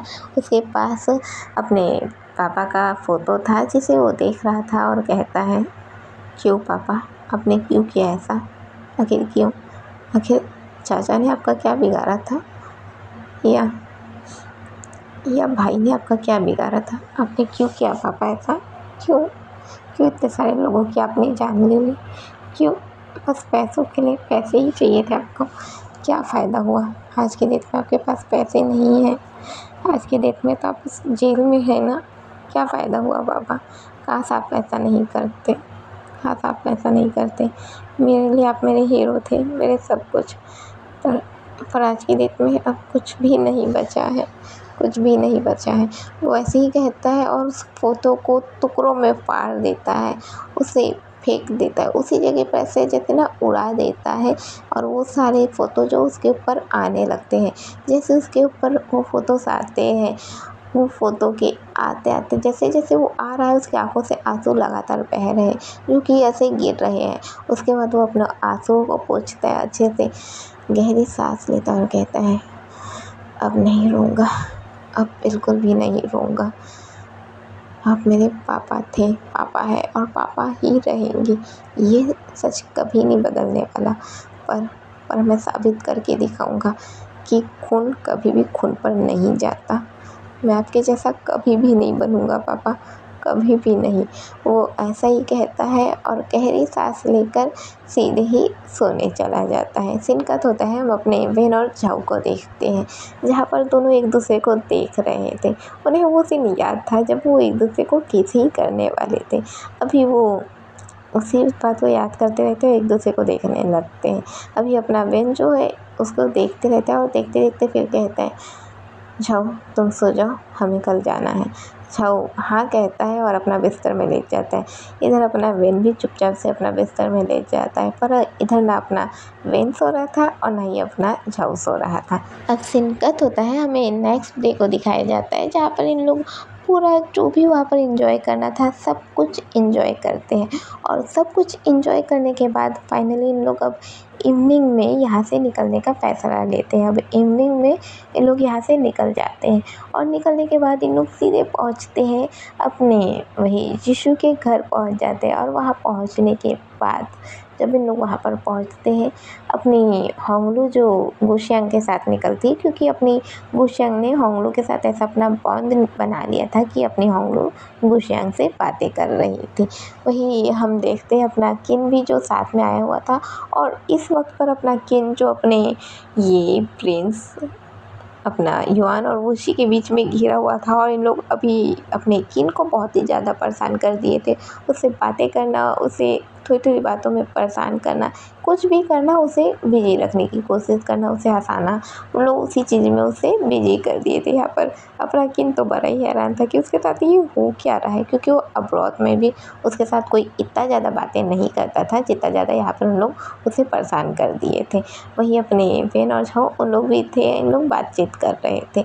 अब सीन कट होता है, हमें 2 महीने के बाद का सीन दिखाया जाता है। हम देखते हैं 2 महीनों में हमारे जो प्रिंस युआन, वुशी और ये है, इन लोग अपने जगह नहीं गए थे जहाँ इन लोग रहते हैं, जिस शहर में रहते हैं उन लोग वहाँ पर नहीं गए हुए थे। और अपनी जो होंगलू है वो लगातार अपना स्कूल जा रही थी और इस दौरान वो अपना अच्छा खासा स्टडी भी कर रही थी। वही वो अपनी गुशियांग से भी बातें कर रही थी और अपनी जो यूनजाई है वो उसका तारीफ़ भी बहुत कर रही थी कि वो अभी स्टडी बहुत अच्छे से कर रही है करके।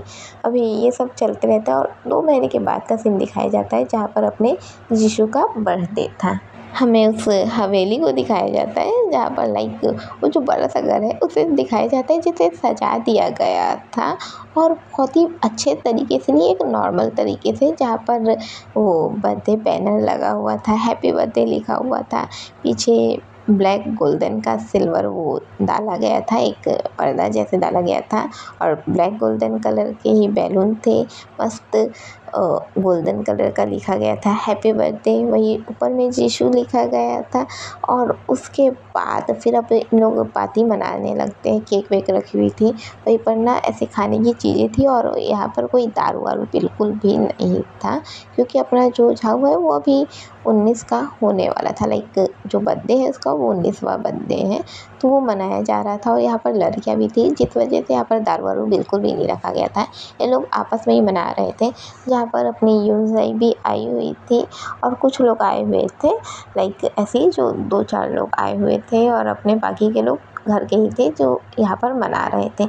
अभी अपने झाऊ का जो 19वां बर्थडे था जिसे मनाया जा रहा था। और हाँ दोस्तों, अब मुझे नहीं पता कि आप लोग इस एफएफ को कब सुनेंगे, पर अगर आप लोग इसे 11 मई को सुनेंगे तो हाँ, आप सभी अपने झाऊ जीशू को बर्थडे विश करना बिल्कुल भी ना भूलें। मतलब कि हमारे झांग जेहान को बर्थडे विश करना बिल्कुल भी ना भूलें, क्योंकि 11 मई हमारे झांग जेहान का बर्थडे आता है।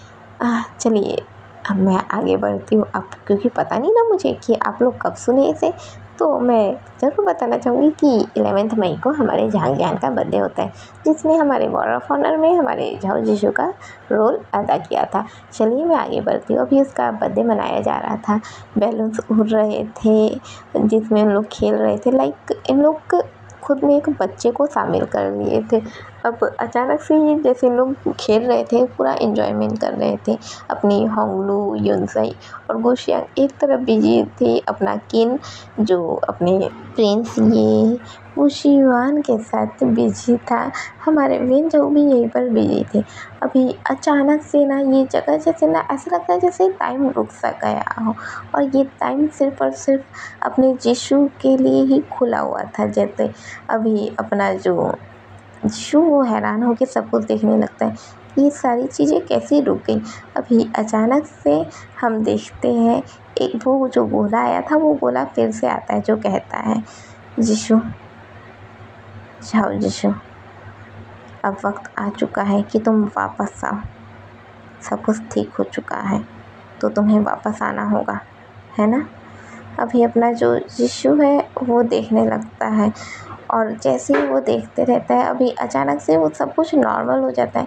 जो इन लोग एंजॉय कर रहे थे, गाना बज रहा था, जो कुछ भी इन लोग कर रहे थे वो सब फिर से होना शुरू हो जाता है। अपना झाऊ जो स्टिल खड़ा हुआ था, अभी अपना वेन हाथ रखता है और कहता है क्या हुआ। अभी अपना जो जीशू है वो कहता है मुझे जाना होगा। अभी वेन कहता है जाना होगा मतलब। सीन कट होता है, हम देखते हैं इस वक्त पर अपना जो झाऊ है सारी प्रिपरेशन कर रहा था। उसने इस वक्त पर एक वकील को बुला कर रखा हुआ था, जो इस वक्त पर हमारे वेन और झाऊ के पास ही खड़ा था। हमारा झाऊ इस वक्त पर जो है उस पर तो लाइक उसके ये में पूरा का पूरा जो जितना भी प्रॉपर्टी है उसके ये में आ चुका था, उसका हो चुका था। अब अपना झाऊ जो है वो ये सब करता है कि जो आधी प्रॉपर्टी है वो अपने हमारे जो 50% है उसे अपने इसके किन के और हमारे इसके खाते कर देता है, हमारे होंगलू के खाते कर देता है। फिर 50% को वो 25% को हमारे वेन के खाते करता है और 25% को वो हमारी जो गुशांग है उसके खाते कर देता है। अपना वेन कहता है क्या कर रहे हो तुम। हमारा जो झाऊ कहता है मुझे करने दो, मुझे तुम्हारी लाइफ का भी सोचना है। अभी अपना वेन कहता है मेरी लाइफ का, इन चीज़ों पे मेरा हक नहीं है, तुम ऐसा कैसे कर सकते हो। अभी अपना जो वेन है वो उस जो वकील है उससे कहता है प्लीज़ ये सब कर दीजिएगा। वो ऐसे ही कहता है, उसे जाने को कहता है। वो जो वकील है वो हाँ कहता है और यहाँ से चला जाता है। हमारा जो झाऊ है वो अपने वेन के करीब जाता है, उसके गालों को होल्ड करता है और कहता है लाओ वेन, मुझे जाना होगा ना, तुम्हें पता है ना कि मैं कहाँ से आया हुआ हूँ, तो मुझे जाना होगा ना। मेरा बुलावा आ चुका है लाओ वेन, मुझे जाना होगा।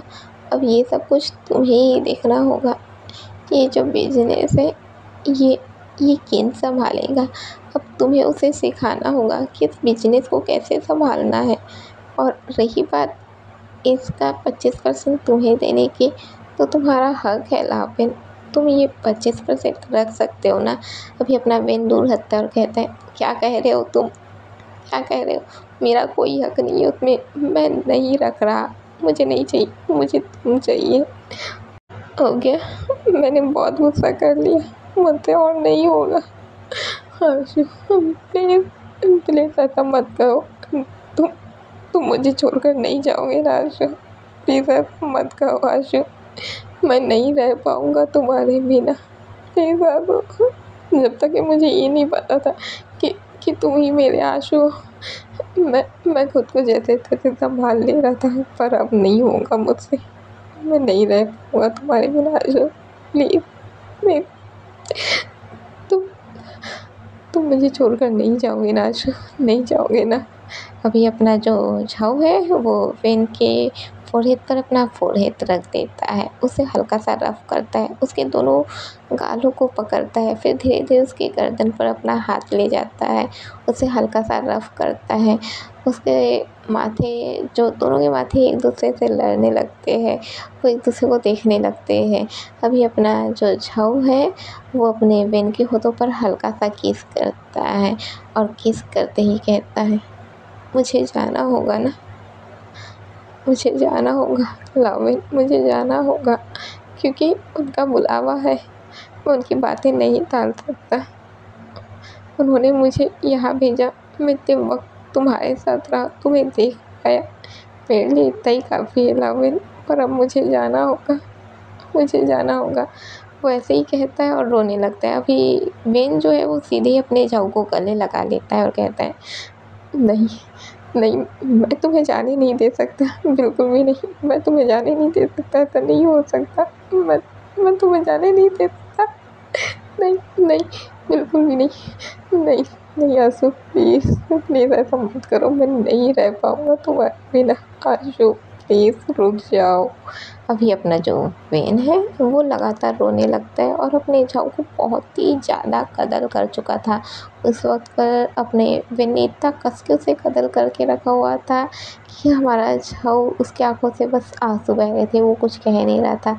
वेन ने उसके कपड़े को जोर से टाइट से पकड़ के रखा हुआ था, ऐसे जैसे वो उसे हल्का सा भी छोड़ा तो उसे छोड़कर चला जाएगा। हमारा वेन लगातार रो रहा था, झाऊ भी इधर रो रहा था।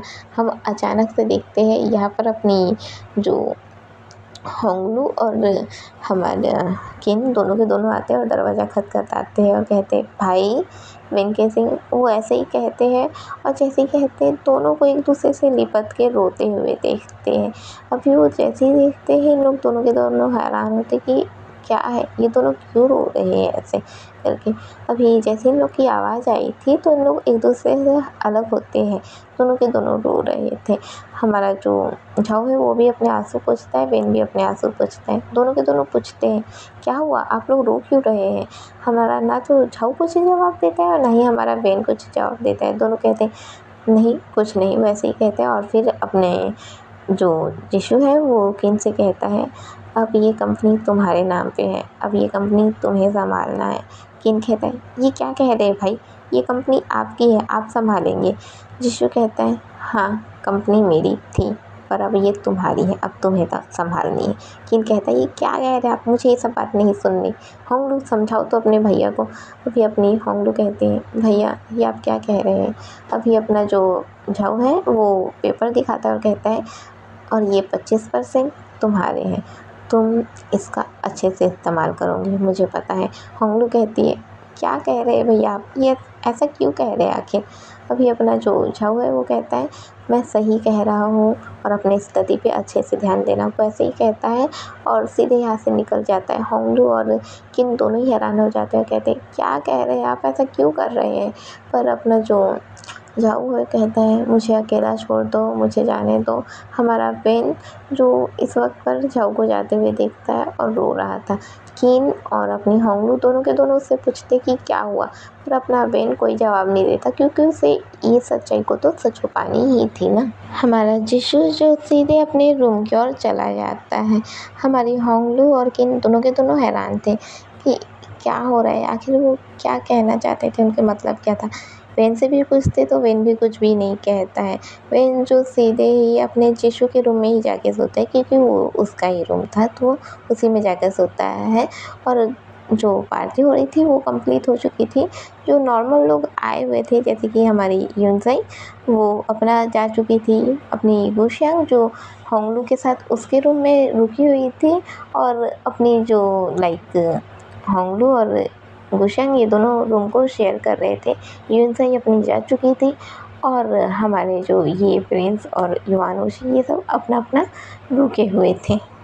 हम अपने किन को देखते हैं जो ये सब बातें याद रखता है, उसके समझ में नहीं आ रहा था। वो सोचते रहते हैं आखिर क्यों उसे अपना फैमिली बिजनेस को खुद संभालना है जब उसके भाई है, आखिर उसे क्यों संभालना है, वो ये सब सोचते रहता है। हम अपने यहाँ पर बेन और जिशु को देखते हैं। जो अपना जिशु सो गया था पर अपना बेन बिल्कुल भी नहीं सो रहा था, वो लगातार अपने जिशु को देख रहा था। ऐसा लग रहा था जैसे अगर वो सोता है तो शायद अपने आंसू को खो देगा, वो बस उसे देखा ही जा रहा था। अभी अपना जो जिशु है वो हल्का सा मुस्कुराता है और हल्का सा मुस्कुराने के बाद अपनी आंखें खोलते हैं। वेन जो स्टिल अपने जिशु को देखा ही जा रहा था। अपना जो जिशु है वो मुस्कुराता है और अपने हाथ को उसके आंखों पर रखता है। जैसे वो हाथ को अपने आंखों पर रखता है लाइक उसके आंखों पर रखता है, वेन सीधे हाथ हटा देता और कहता है आशु तुम जा रहे हो ना, प्लीज़ आखिरी बार तुम्हें देखने दो, वरना मैं कभी तुम्हें दोबारा नहीं देख पाऊँगा। मुझे देखने दो, अपने आप को जी भर के देखने दो। अभी अपना जो जिशु है वो ये सुनता है तो उसकी आंखें भर आती हैं। वो वेन के करीब आता है। जैसे वो करीब आता है वेन कहता है नहीं नहीं बिल्कुल भी नहीं, मैं बस तुम्हें देखना चाहता हूँ, जी भर के देखना चाहता हूँ, मुझे खुद को अच्छे से देख लेने दो। वो ऐसा ही कहता है, उसे अपने करीब रखे रहता है और देखते रहता है लाइक उसे एकदम करीब भी नहीं था, बस उसे देखते ही रहता है। अभी अपना जो जिशु है उसके आंखों से आंसू बहने लगते, जो आंसू उसके तकिए पे गिर रहे थे वहीं हमारे बेन के भी आंखों से आंसू गिर रहे थे। जैसे ही वो गिर रहे थे दोनों के तकिए जो भीग रहे थे। अभी हम देखते हैं हमारा बेन जो धीरे धीरे अपने झाऊ के करीब जाने लगता है, वहीं हमारा झाऊ भी धीरे धीरे हमारे बेन के करीब जाने लगता है। अभी दोनों के बीच में एक प्यारा सा किस शेयर होता है, दोनों ही एक दूसरे को किस करने लगते हैं। दोनों में एक दर्द था, एक तकलीफ़ थी जो धीरे धीरे बाहर आने लगती है। दोनों एक दूसरे को पैशनेट होकर किस करते रहते हैं। दोनों के आंसू जो उन लोग के होठों के जरिए उनके मुंह के अंदर जा रही थी। हल्का इन लोग किस भी कर रहे थे, आंसुओं का स्वाद भी उन्हें आ ही रहा था। जो लगातार इन लोग रोते हुए किस कर रहे थे और ये फीलिंग बहुत ही अलग थी। इन लोग लगातार एक दूसरे को किस कर रहे थे। अब किस करते करते इन लोग एक दूसरे से दूर हटते हैं। हमारा वेन जो किस करते करते हमारे झाऊ को देखने लगता है। हमारा झाऊ अब एक पल के लिए हमारे वेन की आंखों पर हाथ रखता है। जैसे वो उसके आंखों पर हाथ रखता है हमारे वेन की आंखें लग जाती हैं, ऐसा लगता है जैसे वो सो ही गया हो, वो सो ही जाता है। और अपना वेन जैसे ही सोता है हमारा झाऊ उसे देखने लगता है, उसे देखता है, देखते देखते उसके फोrehead पर किस करता है, उसके चिक्स पर किस करता है, उसके नोज़ पर उसके होठ पर हल्का सा किस करता है, उसके चीन पर किस करता है और फिर कहता है, लावेन मुझे जाना होगा, आई लव यू लावेन। तुम्हारा आशु तुमसे प्यार करना कभी नहीं छोड़ने वाला, कभी भी नहीं। वो ऐसे ही कहता है और उसे देखते ही रहता है। सीन नेक्स्ट डे का बताया जाता है, जहाँ पर हमारे वेन की आंखें खुलती है बड़े ही अंगड़ाई में। वो जैसी ही आंखें खुलती है वो सामने देखता है, सामने अपना जिशु नहीं था। वो उसे देखता है और फिर इधर उधर देखता है। अब वो सीधे रूम से बाहर निकल जाता है और हर एक जगह पे अपने जिशु को खोजने लगता है। अभी सभी के सभी बाहर निकल जाते हैं और कहते हैं, क्या हुआ? अपना वेन कहता है, क्या तुमने जिशु को देखा? उन लोग कहते हैं कि नहीं, वो तो अभी तक के बाहर नहीं आए हैं करके, और सभी लोग अभी जग चुके थे। अब उन लोग कहते हैं कि नहीं, वो तो अभी तक के बाहर नहीं आए हैं। वेन कहते हैं, नहीं, वो बाहर ही आया होगा, वो अंदर नहीं है तो बाहर ही आया होगा ना। वैसे कह के खोजने लगता है, हर एक जगह खोजता है, हर एक के रूम में खोजता है जा जा के। सभी हैरान कि भाई क्या हो गया, क्यों इतना खोज रहा है। अभी वो फिर से रूम में जाता है और रूम में जब जाता है तो उसके ड्रेसिंग टेबल पे, लाइक जहाँ पर हम लोग रेडी वेडी होते हैं, वहाँ पर एक पेपर रखा हुआ था। वो पेपर उठाता है। अभी पीछे पीछे लोग आ गए थे कि इसको क्या हो गया, ये इतना ज़्यादा क्यों परेशान लग रहा है, इसलिए उन लोग पीछे पीछे आ गए थे। अब जैसे ही वो पीछे पीछे आते हैं तो वो पेपर को देखते हैं। अपना बेन जो उस पेपर को उठाता है, पेपर को उठाने के बाद उस पेपर को खोलता है और सामने लिखा हुआ था, जानता हूँ मुझसे दूर होना बहुत मुश्किल है, पर मैं क्या करूँ, मुझे जाना होगा। होंगलू, मुझे पता है तुम अच्छे से उस 25% का अच्छे से इस्तेमाल करोगे, लेकिन मैं जानता हूँ तुम कभी भी चाचा तो नहीं बनने वाले, है ना? तुम मेरे बहुत अच्छे भाई हो और इस बिजनेस को तुम्हें अच्छे से संभालना है, और तुम्हारा साथ तो हमेशा यही देगा वेन केसिंग, है ना? तुम इसके साथ अच्छे से सीख जाओगे कि बिजनेस कैसे किया जाता है। और गुशियांग, मैंने तुम्हारे लिए भी 25% रखा है। भले ही तुम मेरी बहन नहीं, पर तुम वेन केसिंग की बहन हो, मतलब तुम पर मेरा कुछ तो हक बनता है ना। और फिर वही लिखा हुआ था, लव वेन, मैं तुमसे बहुत प्यार करता हूँ, इतना प्यार कि शायद कभी सागर ने भी अपनी गहराइयों से नहीं किया होगा, पर मैं तुमसे उससे भी कहीं ज़्यादा प्यार करता हूँ। पर अब वक्त आ चुका है, मुझे जाना होगा, मुझे याद मत करना। वो ऐसे इतना बस लिखे रहता है। अभी बेन जो ये सब पढ़ता है वो सीधे नीचे बैठ जाता है, फुद फुद कर रोने लगता है। सभी उसे संभालने लगते हैं और अभी ये सब बात उन लोग भी पढ़े थे तो उन लोग के समझ में आ जाता है कि क्या बात है, कि यीशु जा चुका है। क्यों जा चुका है, कहाँ जा चुका है, अभी उसे खोजने की बात होती है। बेन कहता है, कोई फ़ायदा नहीं, उसे नहीं खोज पाएंगे हम, उसे हम नहीं खोज पाएंगे। वो जा चुका है, मैंने उसे फिर से खो दिया, फिर से मैंने खो दिया, मैं अपने आंसू को फिर से खो दिया, फिर से खो दिया। अभी किन कहते हैं, क्या कह रहे हैं आप भाई? तो अभी अपना वेन कहना चाहता था पर वो नहीं कह पाता है, क्योंकि वो ये नहीं बताना चाहता था कि यीशु की मौत तो बहुत पहले ही हो चुकी थी। ऐसा लगता है जैसे ऑलरेडी वो लोग इन सब चीज़ों से भुगत रहे थे। तो क्या वो ये बताता कि उसके भाई की मौत तो बहुत पहले ही हो चुकी है और उसके साथ जो रह रहा था वो कोई बहरूपिया था? वो ये बात तो नहीं बता सकता था, इसलिए वो कहता है बस कोई फ़ायदा नहीं, नहीं हो सकते, और उन लोग को मना लेता है। इन लोग मान भी जाते हैं। हम देखते हैं कि इन लोग सब के सब हैरान थे कि ये क्या सब हो गया है, और सब के सब इन लोग अभी रो ही रहे थे, परेशान थे। खोजना तो चाहते थे पर बेन का कहना भी उन लोग नहीं टालते, क्योंकि अगर बेन ने कह दिया कि नहीं हो सकते तो कुछ सोच के ही कहा है करके उसकी बात को मानते हैं। हम देखते हैं हमारी होंगलू जो अपना स्कूल जा रही थी, गुशियांग जो अपने घर चली गई थी, और इन लोग भी अपना अपना चले गए थे, लाइक अपने बेन को संभालने के बाद चले गए थे। हम अपने बेन को देखते हैं जो इस वक्त पर एक जगह पर आया हुआ था जहाँ पर बहुत सारे लोगों की लाशें दबाई जाती हैं। जब वो वहाँ पर आता है तो एक जगह पर बैठा हुआ रहता है, लाइक ये किसी के भी कब्र के पास नहीं बैठा हुआ है, वो बस एक जगह पर बैठा हुआ रहता है और बैठ के बस चुपचाप से शांति से बैठा रहता है। अब वो अचानक से ना ऊपर की ओर देखता है, आसमान की ओर देखता है और कहता है, आशु, क्यों चले गए तुम? क्यों? आशु, मैं नहीं रह पा रहा हूँ तुम्हारे बिना ये एक एक पल मेरे लिए सालों जैसी लग रही है। आशु, प्लीज़ वापस आ जाओ आशु, मुझे तुम्हारी ज़रूरत है।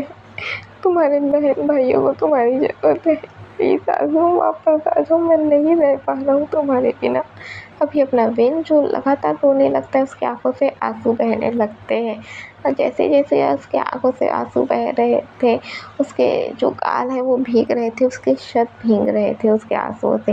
वेन लगातार रोने लगता है, कहता है, आशु प्लीज़ प्लीज़ प्लीज़, नहीं रह सकता तुम्हारे बिना, प्लीज़ आशु वापस आ जाओ, तुम्हारे बिना रहना मेरे लिए बहुत मुश्किल है आशु, प्लीज़ वापस आ जाओ।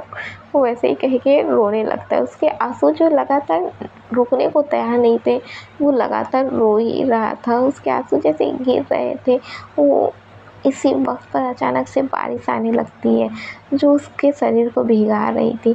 अब वो जैसे ही भिगा रही थी, अपना पेन जो रोने लगता है, उस बारिश को फील करने लगता है।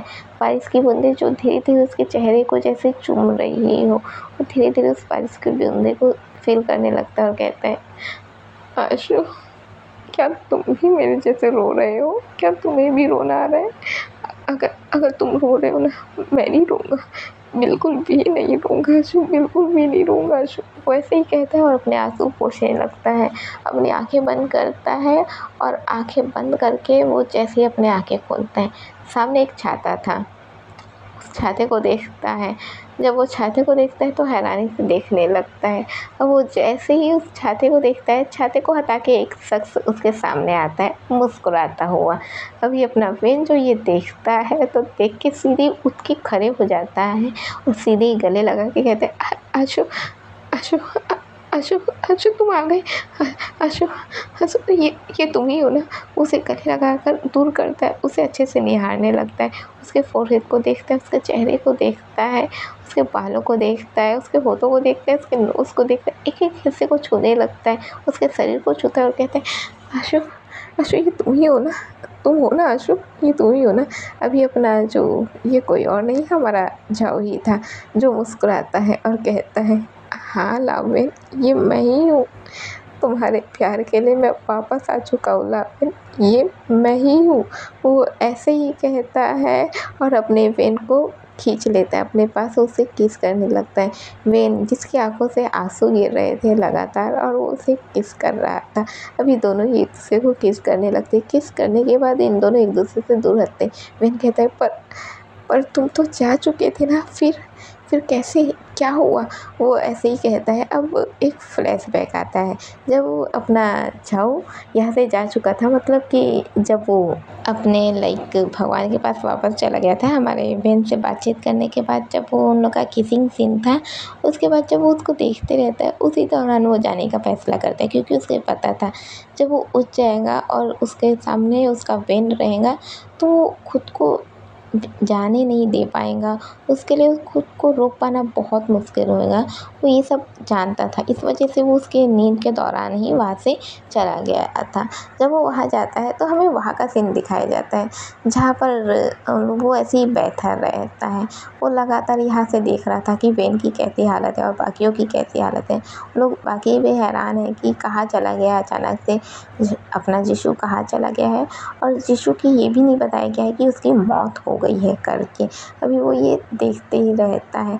तभी अपने भगवान आते हैं, जो कहते हैं, झाऊ, अपना झाऊ कहते हैं, जी।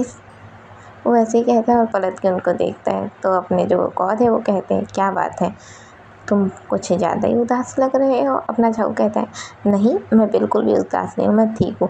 अपने जो भगवान है वो कहते हैं, मुझसे क्यों छुपा रहे हो? क्या मुझसे कोई बात छुप सकती है? वो कहता है, नहीं, आपसे कोई बात छुप नहीं सकती, पर मैं क्या करूं, मेरे हक़ में तो कुछ भी नहीं है ना। अभी अपने जो भगवान है वो कहते हैं, तुम्हारे हक़ में हो सकता है और तुम्हारे हक़ में रहेगा। तुम उस वेंकी सिंह से प्यार करते हो ना? अपना जो झाऊ है वो कहता है, हाँ, प्यार करता हूँ। फिर क्या हो सकता है, मैंने तो उसे खो दिया है। वो ऐसे ही कहता है और मुस्कुरा के वापस बैठ जाता है। तभी वो कहते हैं, अरे सुनो तो सही मेरी बात। अभी अपना जो झाऊ है वो कहता है, जी कहिए। वो ऐसे ही कह के उनकी ओर देखने लगता है। अभी अपने भगवान के जस्ट पीछे से एक शख्स निकलता है जो हूबहू अपने झाऊ जैसा दिख रहा था। हाँ, जो हूबहू अपने झाऊ जैसा दिख रहा था, और ये कोई और नहीं बल्कि अपना जीशु ही था। हमारे झाऊ जीशु के सामने हमारा झाऊ जीशु खड़ा था। अपना झाऊ जो उसे हैरानी से देखने लगता है, अपना जीशु भी उसे हैरानी से देखने लगता है। अभी अपना झाऊ कहता है, ये क्या? हमारा जो भगवान है वो कहते हैं, हाँ ये, जब तुम यहाँ नहीं थे तो ये ही मेरे साथ था, और अब मेरा फैसला है कि तुम्हें यहाँ रहने की ज़रूरत है नहीं। मैं बस ये देखना चाहता था कि तुम क्या करते हो, तुम अपने काम के प्रति ईमानदार हो या नहीं। पर तुम ईमानदार हो, तुम वापस आए। अब मैं तुमसे कह रहा हूँ कि तुम वापस जाओगे और तुम्हें वहीं रहना है।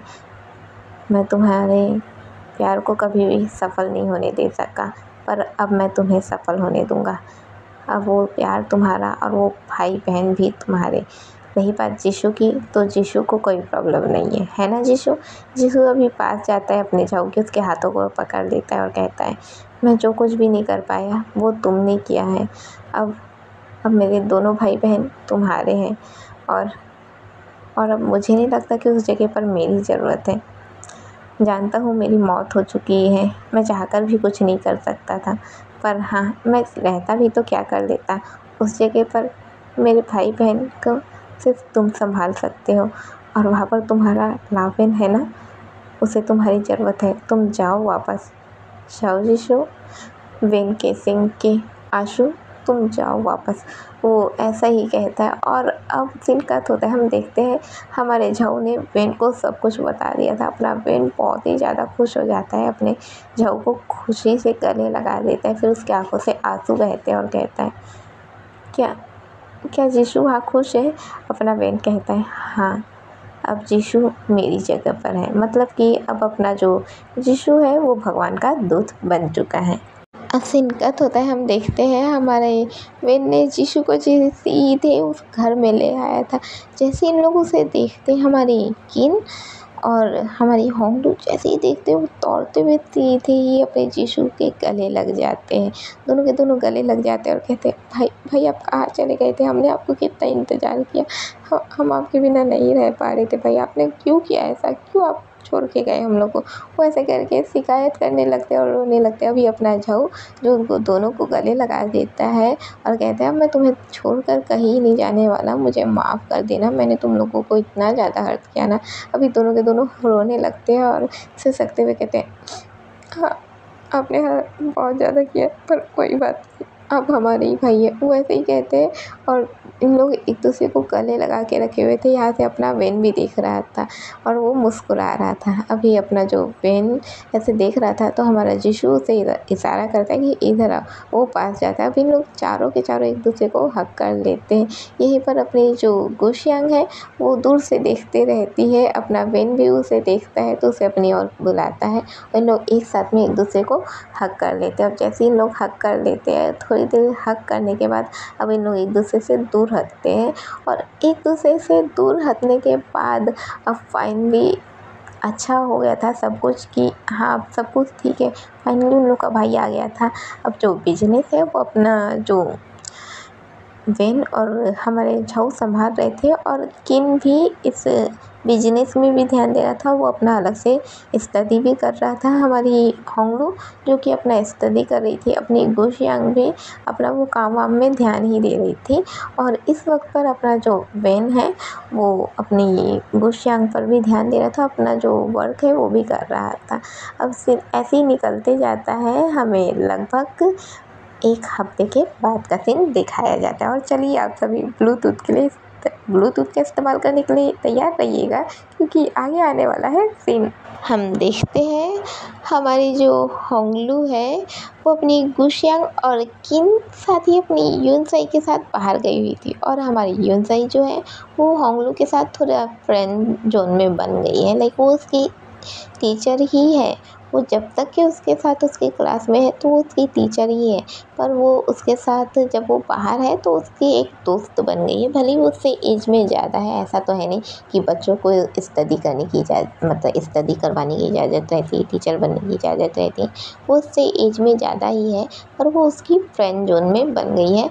तो इन लोग अभी इस वक्त पर एक वही ऐसे ही बाहर घूमने गए रहते हैं, हमारी गुशियांग, होंगलू, युनजाई और अपना जो किन है, इन लोग अपना घूमने को गए हुए रहते हैं, इन लोग अपना घूमते रहते हैं।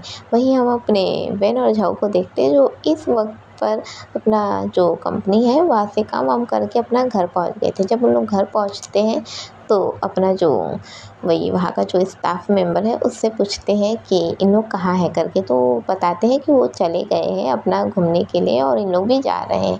वो बोलते हैं कि क्यों, आप लोग क्यों जा रहे हैं? तो उन लोग कहते हैं कि माफ़ कीजिएगा पर हमें काम था।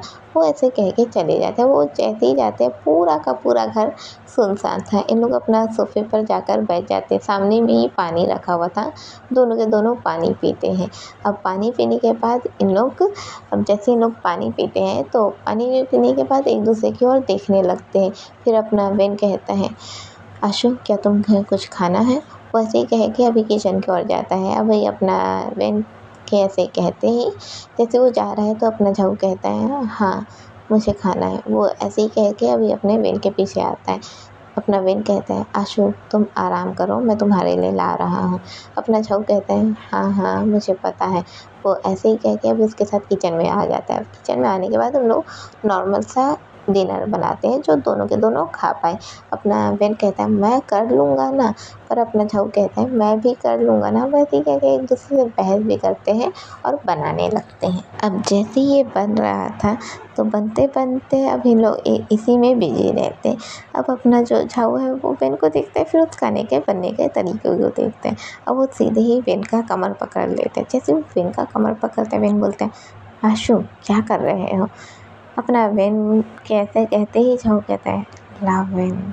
अपना वेन कहता है, क्या कोई आ गया? तो अपना जो झाऊ कहता है, कोई नहीं है, कौन आएगा? अपना वेन कहता है, तुम्हें बस क्या यही सब चीज़ें चाहिए रहती है?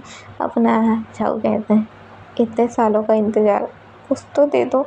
अपना वेन कहता है, कुछ भी नहीं मिलेगा, खाना खाना है तुम्हें तो बताओ, खाना तैयार है। वो ऐसे ही कहता है और खाना निकालता है। अभी अपना जो झाऊ है वो अपने वेन को देखने लगता है और प्लेट को साइड रखता है और उसी एक जो प्लेटफॉर्म है उसी में बिठा देता है। उसके छत के अंदर अपने हाथ डालने लगता है। वेन रोकता है, रुको। अपना झाऊ कहता है, नहीं रुकूंगा। वैसे ही कह के अपना दूसरे हाथ से उसके छत को खोलने लगता है। अपना वेन बोलता है, बिल्कुल भी नहीं, रुको। वैसे ही कहता है और रोकने की कोशिश करता है, पर अपना जो झाऊ है वो नहीं मानता है। उसे सीधे अपने ऊपर उसे एक पिगी राइट दे देता है जिसमें वो सामने से उसे पकड़ के रखे रहता है। वेन कहता है, क्या कर रहे हो आशु?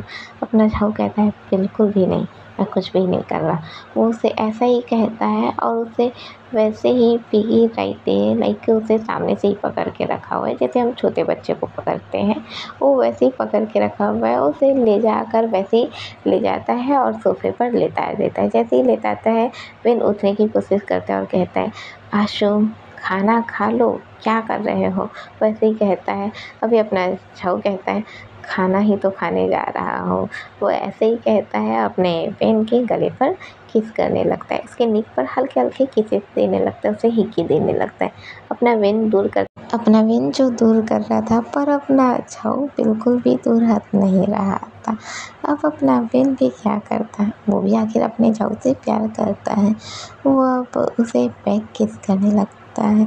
जैसे जैसे वो उसे किस करता है वैसे वैसे वो उसे करता है। अब धीरे धीरे दोनों के साथ निकलने लगते हैं। हमारा झाऊ जो वेन के शर्ट को निकाल देता है। अब अपना वेन भी उसके शर्ट को निकाल देता है।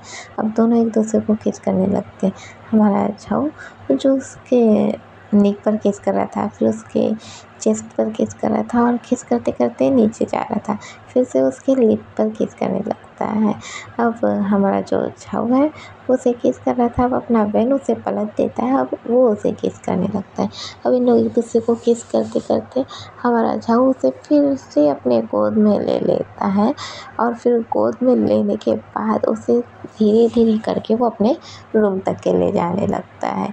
जैसे उसे रूम तक के ले जाता है, रूम में ले जाने के बाद सीधे उसे पलंग में रख देता है। जब वो पलंग में रखता है तो अपना वेन सीधे लेट जाता है। अब अपना झाऊ जो उसके ऊपर आने लगता है। अब जैसे ही वो उसके ऊपर आता है तो उसके ऊपर आने के बाद वो उसे किस करने लगता है, वेन भी उसे किस करने लगता है। अब अपना जो झाऊ है वो उसे किस करते करते लाइक उसके फोरहेड पर, उसके चिक्स पर, उसके होठों पर किस करते करते उसके नेक को सक करने लगता है, वो उसके चेस्ट पर किस करने लगता है। अब वो धीरे धीरे नीचे जाता है और अब अपने वेन को ब्लोजॉब देने लगता है। अब अपना वेन जो अपने चादरों को पकड़ लेता है और अब वो इस वक्त पर मोइन करने लगता है। अब झाऊ ब्लोजॉब के बाद अब उसे प्रिपेयर करता है। प्रिपेयर के बाद अब वो उसके साथ इंटीमेट होने लगता है। इस वक्त तक अपने झाऊ और वेन दोनों के ही मौन की आवाज़ आ रही थी। अब दोनों एक दूसरे के साथ इंटीमेट हो जाते हैं। उसके बाद हम देखते हैं जैसे कि पहले हमारा झाऊ वेन के साथ इंटीमेट होता है, उसके बाद फिर अपना वेन झाऊ के साथ इंटीमेट होता है। इन दोनों बारी बारी एक दूसरे के साथ इंटीमेट होते हैं और फिर एक दूसरे को किस करते करते वही बिस्तर में लेट जाते हैं और सोए हुए रहते हैं। सीन कट होता है, हम देखते हैं लोग सोए हुए रहते हैं और फिर अब उठ जाते हैं। उठते हैं जब तो दोनों की हालत थोड़ी सी ख़राब थी, दोनों के दोनों वॉशरूम में जाते हैं, फ्रेश अप होते हैं और जब इन लोग फ्रेश अप होते हैं तो अपना वेन जो फ्रेश अप हो रहा था वो कहता है, आशु क्या करते रहते हो तुम। अपना झाऊ कहता है, इतने समय के बाद फाइनली हम एक हो गए हैं ना लाओ वेन। अभी अपना वेन कहता है, हाँ आशु। वैसे ही कहता है। इन लोग अभी जो बाथटब ले रहे थे, अब इन लोग लाइक बाथटब में बैठे हुए थे और नहा रहे थे। अभी अपना वेन और झाऊ एक दूसरे को फिर से किस करने लगते हैं और एक दूसरे को पकड़ के कदल करके ही रखे हुए थे। सीन कट होता है, हम देखते हैं इन लोग अब अपना वही नहा धो के बाहर निकल गए थे और इस वक्त पर अपने यूनसई, होंगलू और जो किन साथ ही अपनी गुशियांग, इन लोग भी यही आ गए थे। अपनी यूनसई भी अपनी होंगलू के साथ यहाँ आई हुई थी, ऐसे ही अपना वक्त बिताने के लिए। अब एक साथ आ गए थे तो इन लोग आ गए थे और सिर्फ बातचीत करने लगते हैं। अब इन लोग जैसे ही बातचीत करते हैं तो अपना जो वेन और झाऊ इन लोग आ गए थे और आने के बाद अभी हम देखते हैं हमारे जो गुशियांग और होंगलू की तो अच्छी बन ही रही थी। अब अपनी किन से भी उसकी दोस्ती हो जाती है। यहाँ पर यूनसई भी इन लोग से बातचीत करती है, इन लोग को मिल लेती है और मिल लेने के बाद इन लोग एक अच्छा सा बॉन्ड शेयर करते हैं। अच्छा सा बॉन्ड शेयर करने के बाद अब हम देखते हैं हमारी जो यूनसई है वो अपनी होंगलू का हाथ पकड़ के रखे रहती है और अपनी होंगलू जो अपनी गुशियांग का और गुशियांग जो अपनी किन का हाथ पकड़ के रखे हुए थे और इन लोग एक दूसरे से बात ही कर रहे थे और चीज़ों को शेयर कर रहे थे। वही हमारे वेन और झाऊ जो अपना इन लोग के साथ बैठे रहते हैं और बातचीत करने के बाद अब इन लोग वापस से अपने रूम में जाते हैं। जब इन लोग रूम में जाते हैं तो इन लोग तो पहले से इन लोग को पता चल गया था इन लोग के रिलेशन के बारे में, तो कहते हैं लगता है हमारे इतनी देर बाहर रहने का कोई फ़ायदा नहीं हुआ, अब हमें फिर से बाहर जाना होगा। अभी अपना जो झाऊ है वो अपने उसी को किन को देखने लगता है। अब अपना जो किन है वो मुस्कुराता और कहता है, क्या लगा था हम कुछ नहीं समझ पाएंगे, ये सोफ़े का क्या हालत है। अभी अपना जो झाऊ और वेन दोनों के दोनों सोफ़े को देखते फिर अपना सर पकड़ते, क्योंकि सोफ़े की हालत थोड़ी सी ख़राब थी भाई। अभी दोनों के दोनों सर पकड़ते और शर्माने लगते। अपना जो किन है वो हंसने लगता है। अपनी होंगलू, यूनसई, गुशियांग इन लोग भी हंसने लगते हैं। अब सीन कट होता है, इन लोग अपना सीधे रूम में चले जाते हैं और इधर इन लोग अपना मजाक मस्ती करने लगते हैं। सीन कट होता है, हम देखते हैं इन लोग जो रूम में चले जाते हैं। इस वक्त पे दोनों के दोनों एक दूसरे को पकड़ के रखे हुए थे। इन लोग को थोड़ा सा शर्माहट भी था और अजीब सा भी फील कर रहे थे। अब दोनों के दोनों एक दूसरे के फोरहेड से अपना फोरहेड सटा देते हैं, एक दूसरे को किस करने लगते हैं। किस करने के बाद इन लोग जैसे किस करते हैं और किस के दौरान इन लोग की पूरी लाइफ को दिखाया जा रहा है कि क्या क्या हुआ है। वही पहला जन्म जब हमारे वेन और जीशू की मुलाकात हुई थी, जब इन लोग की मुलाकातें हुई थी, वही वो होटल में उसका आना, उससे बातें करना और उसे ज़बरदस्ती किस करना, वो याद आता है। फिर वही जब दोनों की मौत हुई थी, कैसे अपने जब वेन गिर रहा था, जब उसे जिन ने फेंक दिया था तो वो गिर रहा था, तो कैसे चिल्ला के बोला था कि आशु मैं आपसे बहुत प्यार करता हूँ। वो सीन जब दोनों एक तरफ नीचे हमारा जो वेन गिर रहा था और ऊपर से हमारा झाऊ जो गिर रहा था, दोनों के बीच में वो जो डिस्टेंस था वो तो था ही, पर दोनों की आंखों से आंसू बह रहे थे। हमारे झाऊ के आंसू जो वेन के ऊपर गिर रहे थे और वेन के आंसू जो ज़मीन में गिर रहे थे, ये सीन। इसके बाद जब हमारे वेन का दूसरा जन्म हो गया था और अपना झाऊ जो उससे हर बार मुलाकात कर रहा था और जब वो उससे बता रहा था कि क्या क्या हुआ था, वो उसे अपनी ही कहानी बता रहा था, उन दोनों की ही कहानी बता रहा था। और फिर जब उसने अपने जिन को पीता था, उसके बाद जब वो उसे छोड़कर जा रहा था तो वेन कैसे बच्चों जैसे रोया था, ये सब चीज़ों को दिखाया जाता है। और फिर अब यहाँ पर क्या क्या हुआ, ये पूरे एपिसोड में क्या क्या हुआ, अब जानना है तो आप लोग प्लीज़ पहले तो सीज़न 1 सुन लीजिए, उसके बाद सीज़न 2 सुन लीजिए, जिससे आप लोगों को सुनने में आसानी होगी, मतलब कि समझने में आसानी होगी। ये सब सारी यादें चलने लगती है।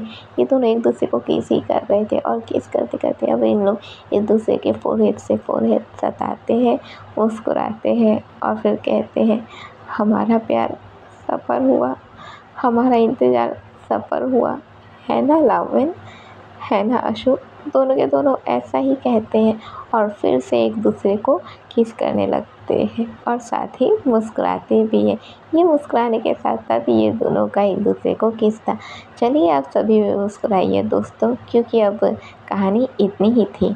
फ़िलहाल ये कहानी ख़त्म हो चुकी है, अब इसके आगे कुछ भी नहीं, कुछ भी नहीं। अब हो सकता है कि कभी मेरा प्लान बना तो मैं इसका स्पेशल पार्ट ला भी दूँ, पर अभी फ़िलहाल मैंने कुछ भी नहीं सोचा है। तो फ़िलहाल कहानी इतनी ही थी। उम्मीद है आप लोगों को पसंद आई हो दोस्तों, और उम्मीद है मेरी प्यारी गुशियांग को भी पसंद आई हो। मैं जानती हूँ इन दिनों वो बिल्कुल भी नहीं सुन रही है, क्योंकि अभी वो स्टडी कर रही है, और जब मेरी गुशियांग स्टडी कर लेंगी तो मुझे पता है कि वो ज़रूर सुनेंगी और मुझे उसके रिव्यू का इंतज़ार है, क्योंकि ये फैन फिक्शन सिर्फ और सिर्फ मैंने उसके लिए ही लाया था। साथ ही आप लोग भी सुनते हैं तो आप भी बताइए कि कैसा लगा। और ये फैन फिक्शन सीज़न 1 भी मैंने ही अपनी गुशियांग के लिए लाया था और सीज़न 2 भी उसके बर्थडे पर ही आया था।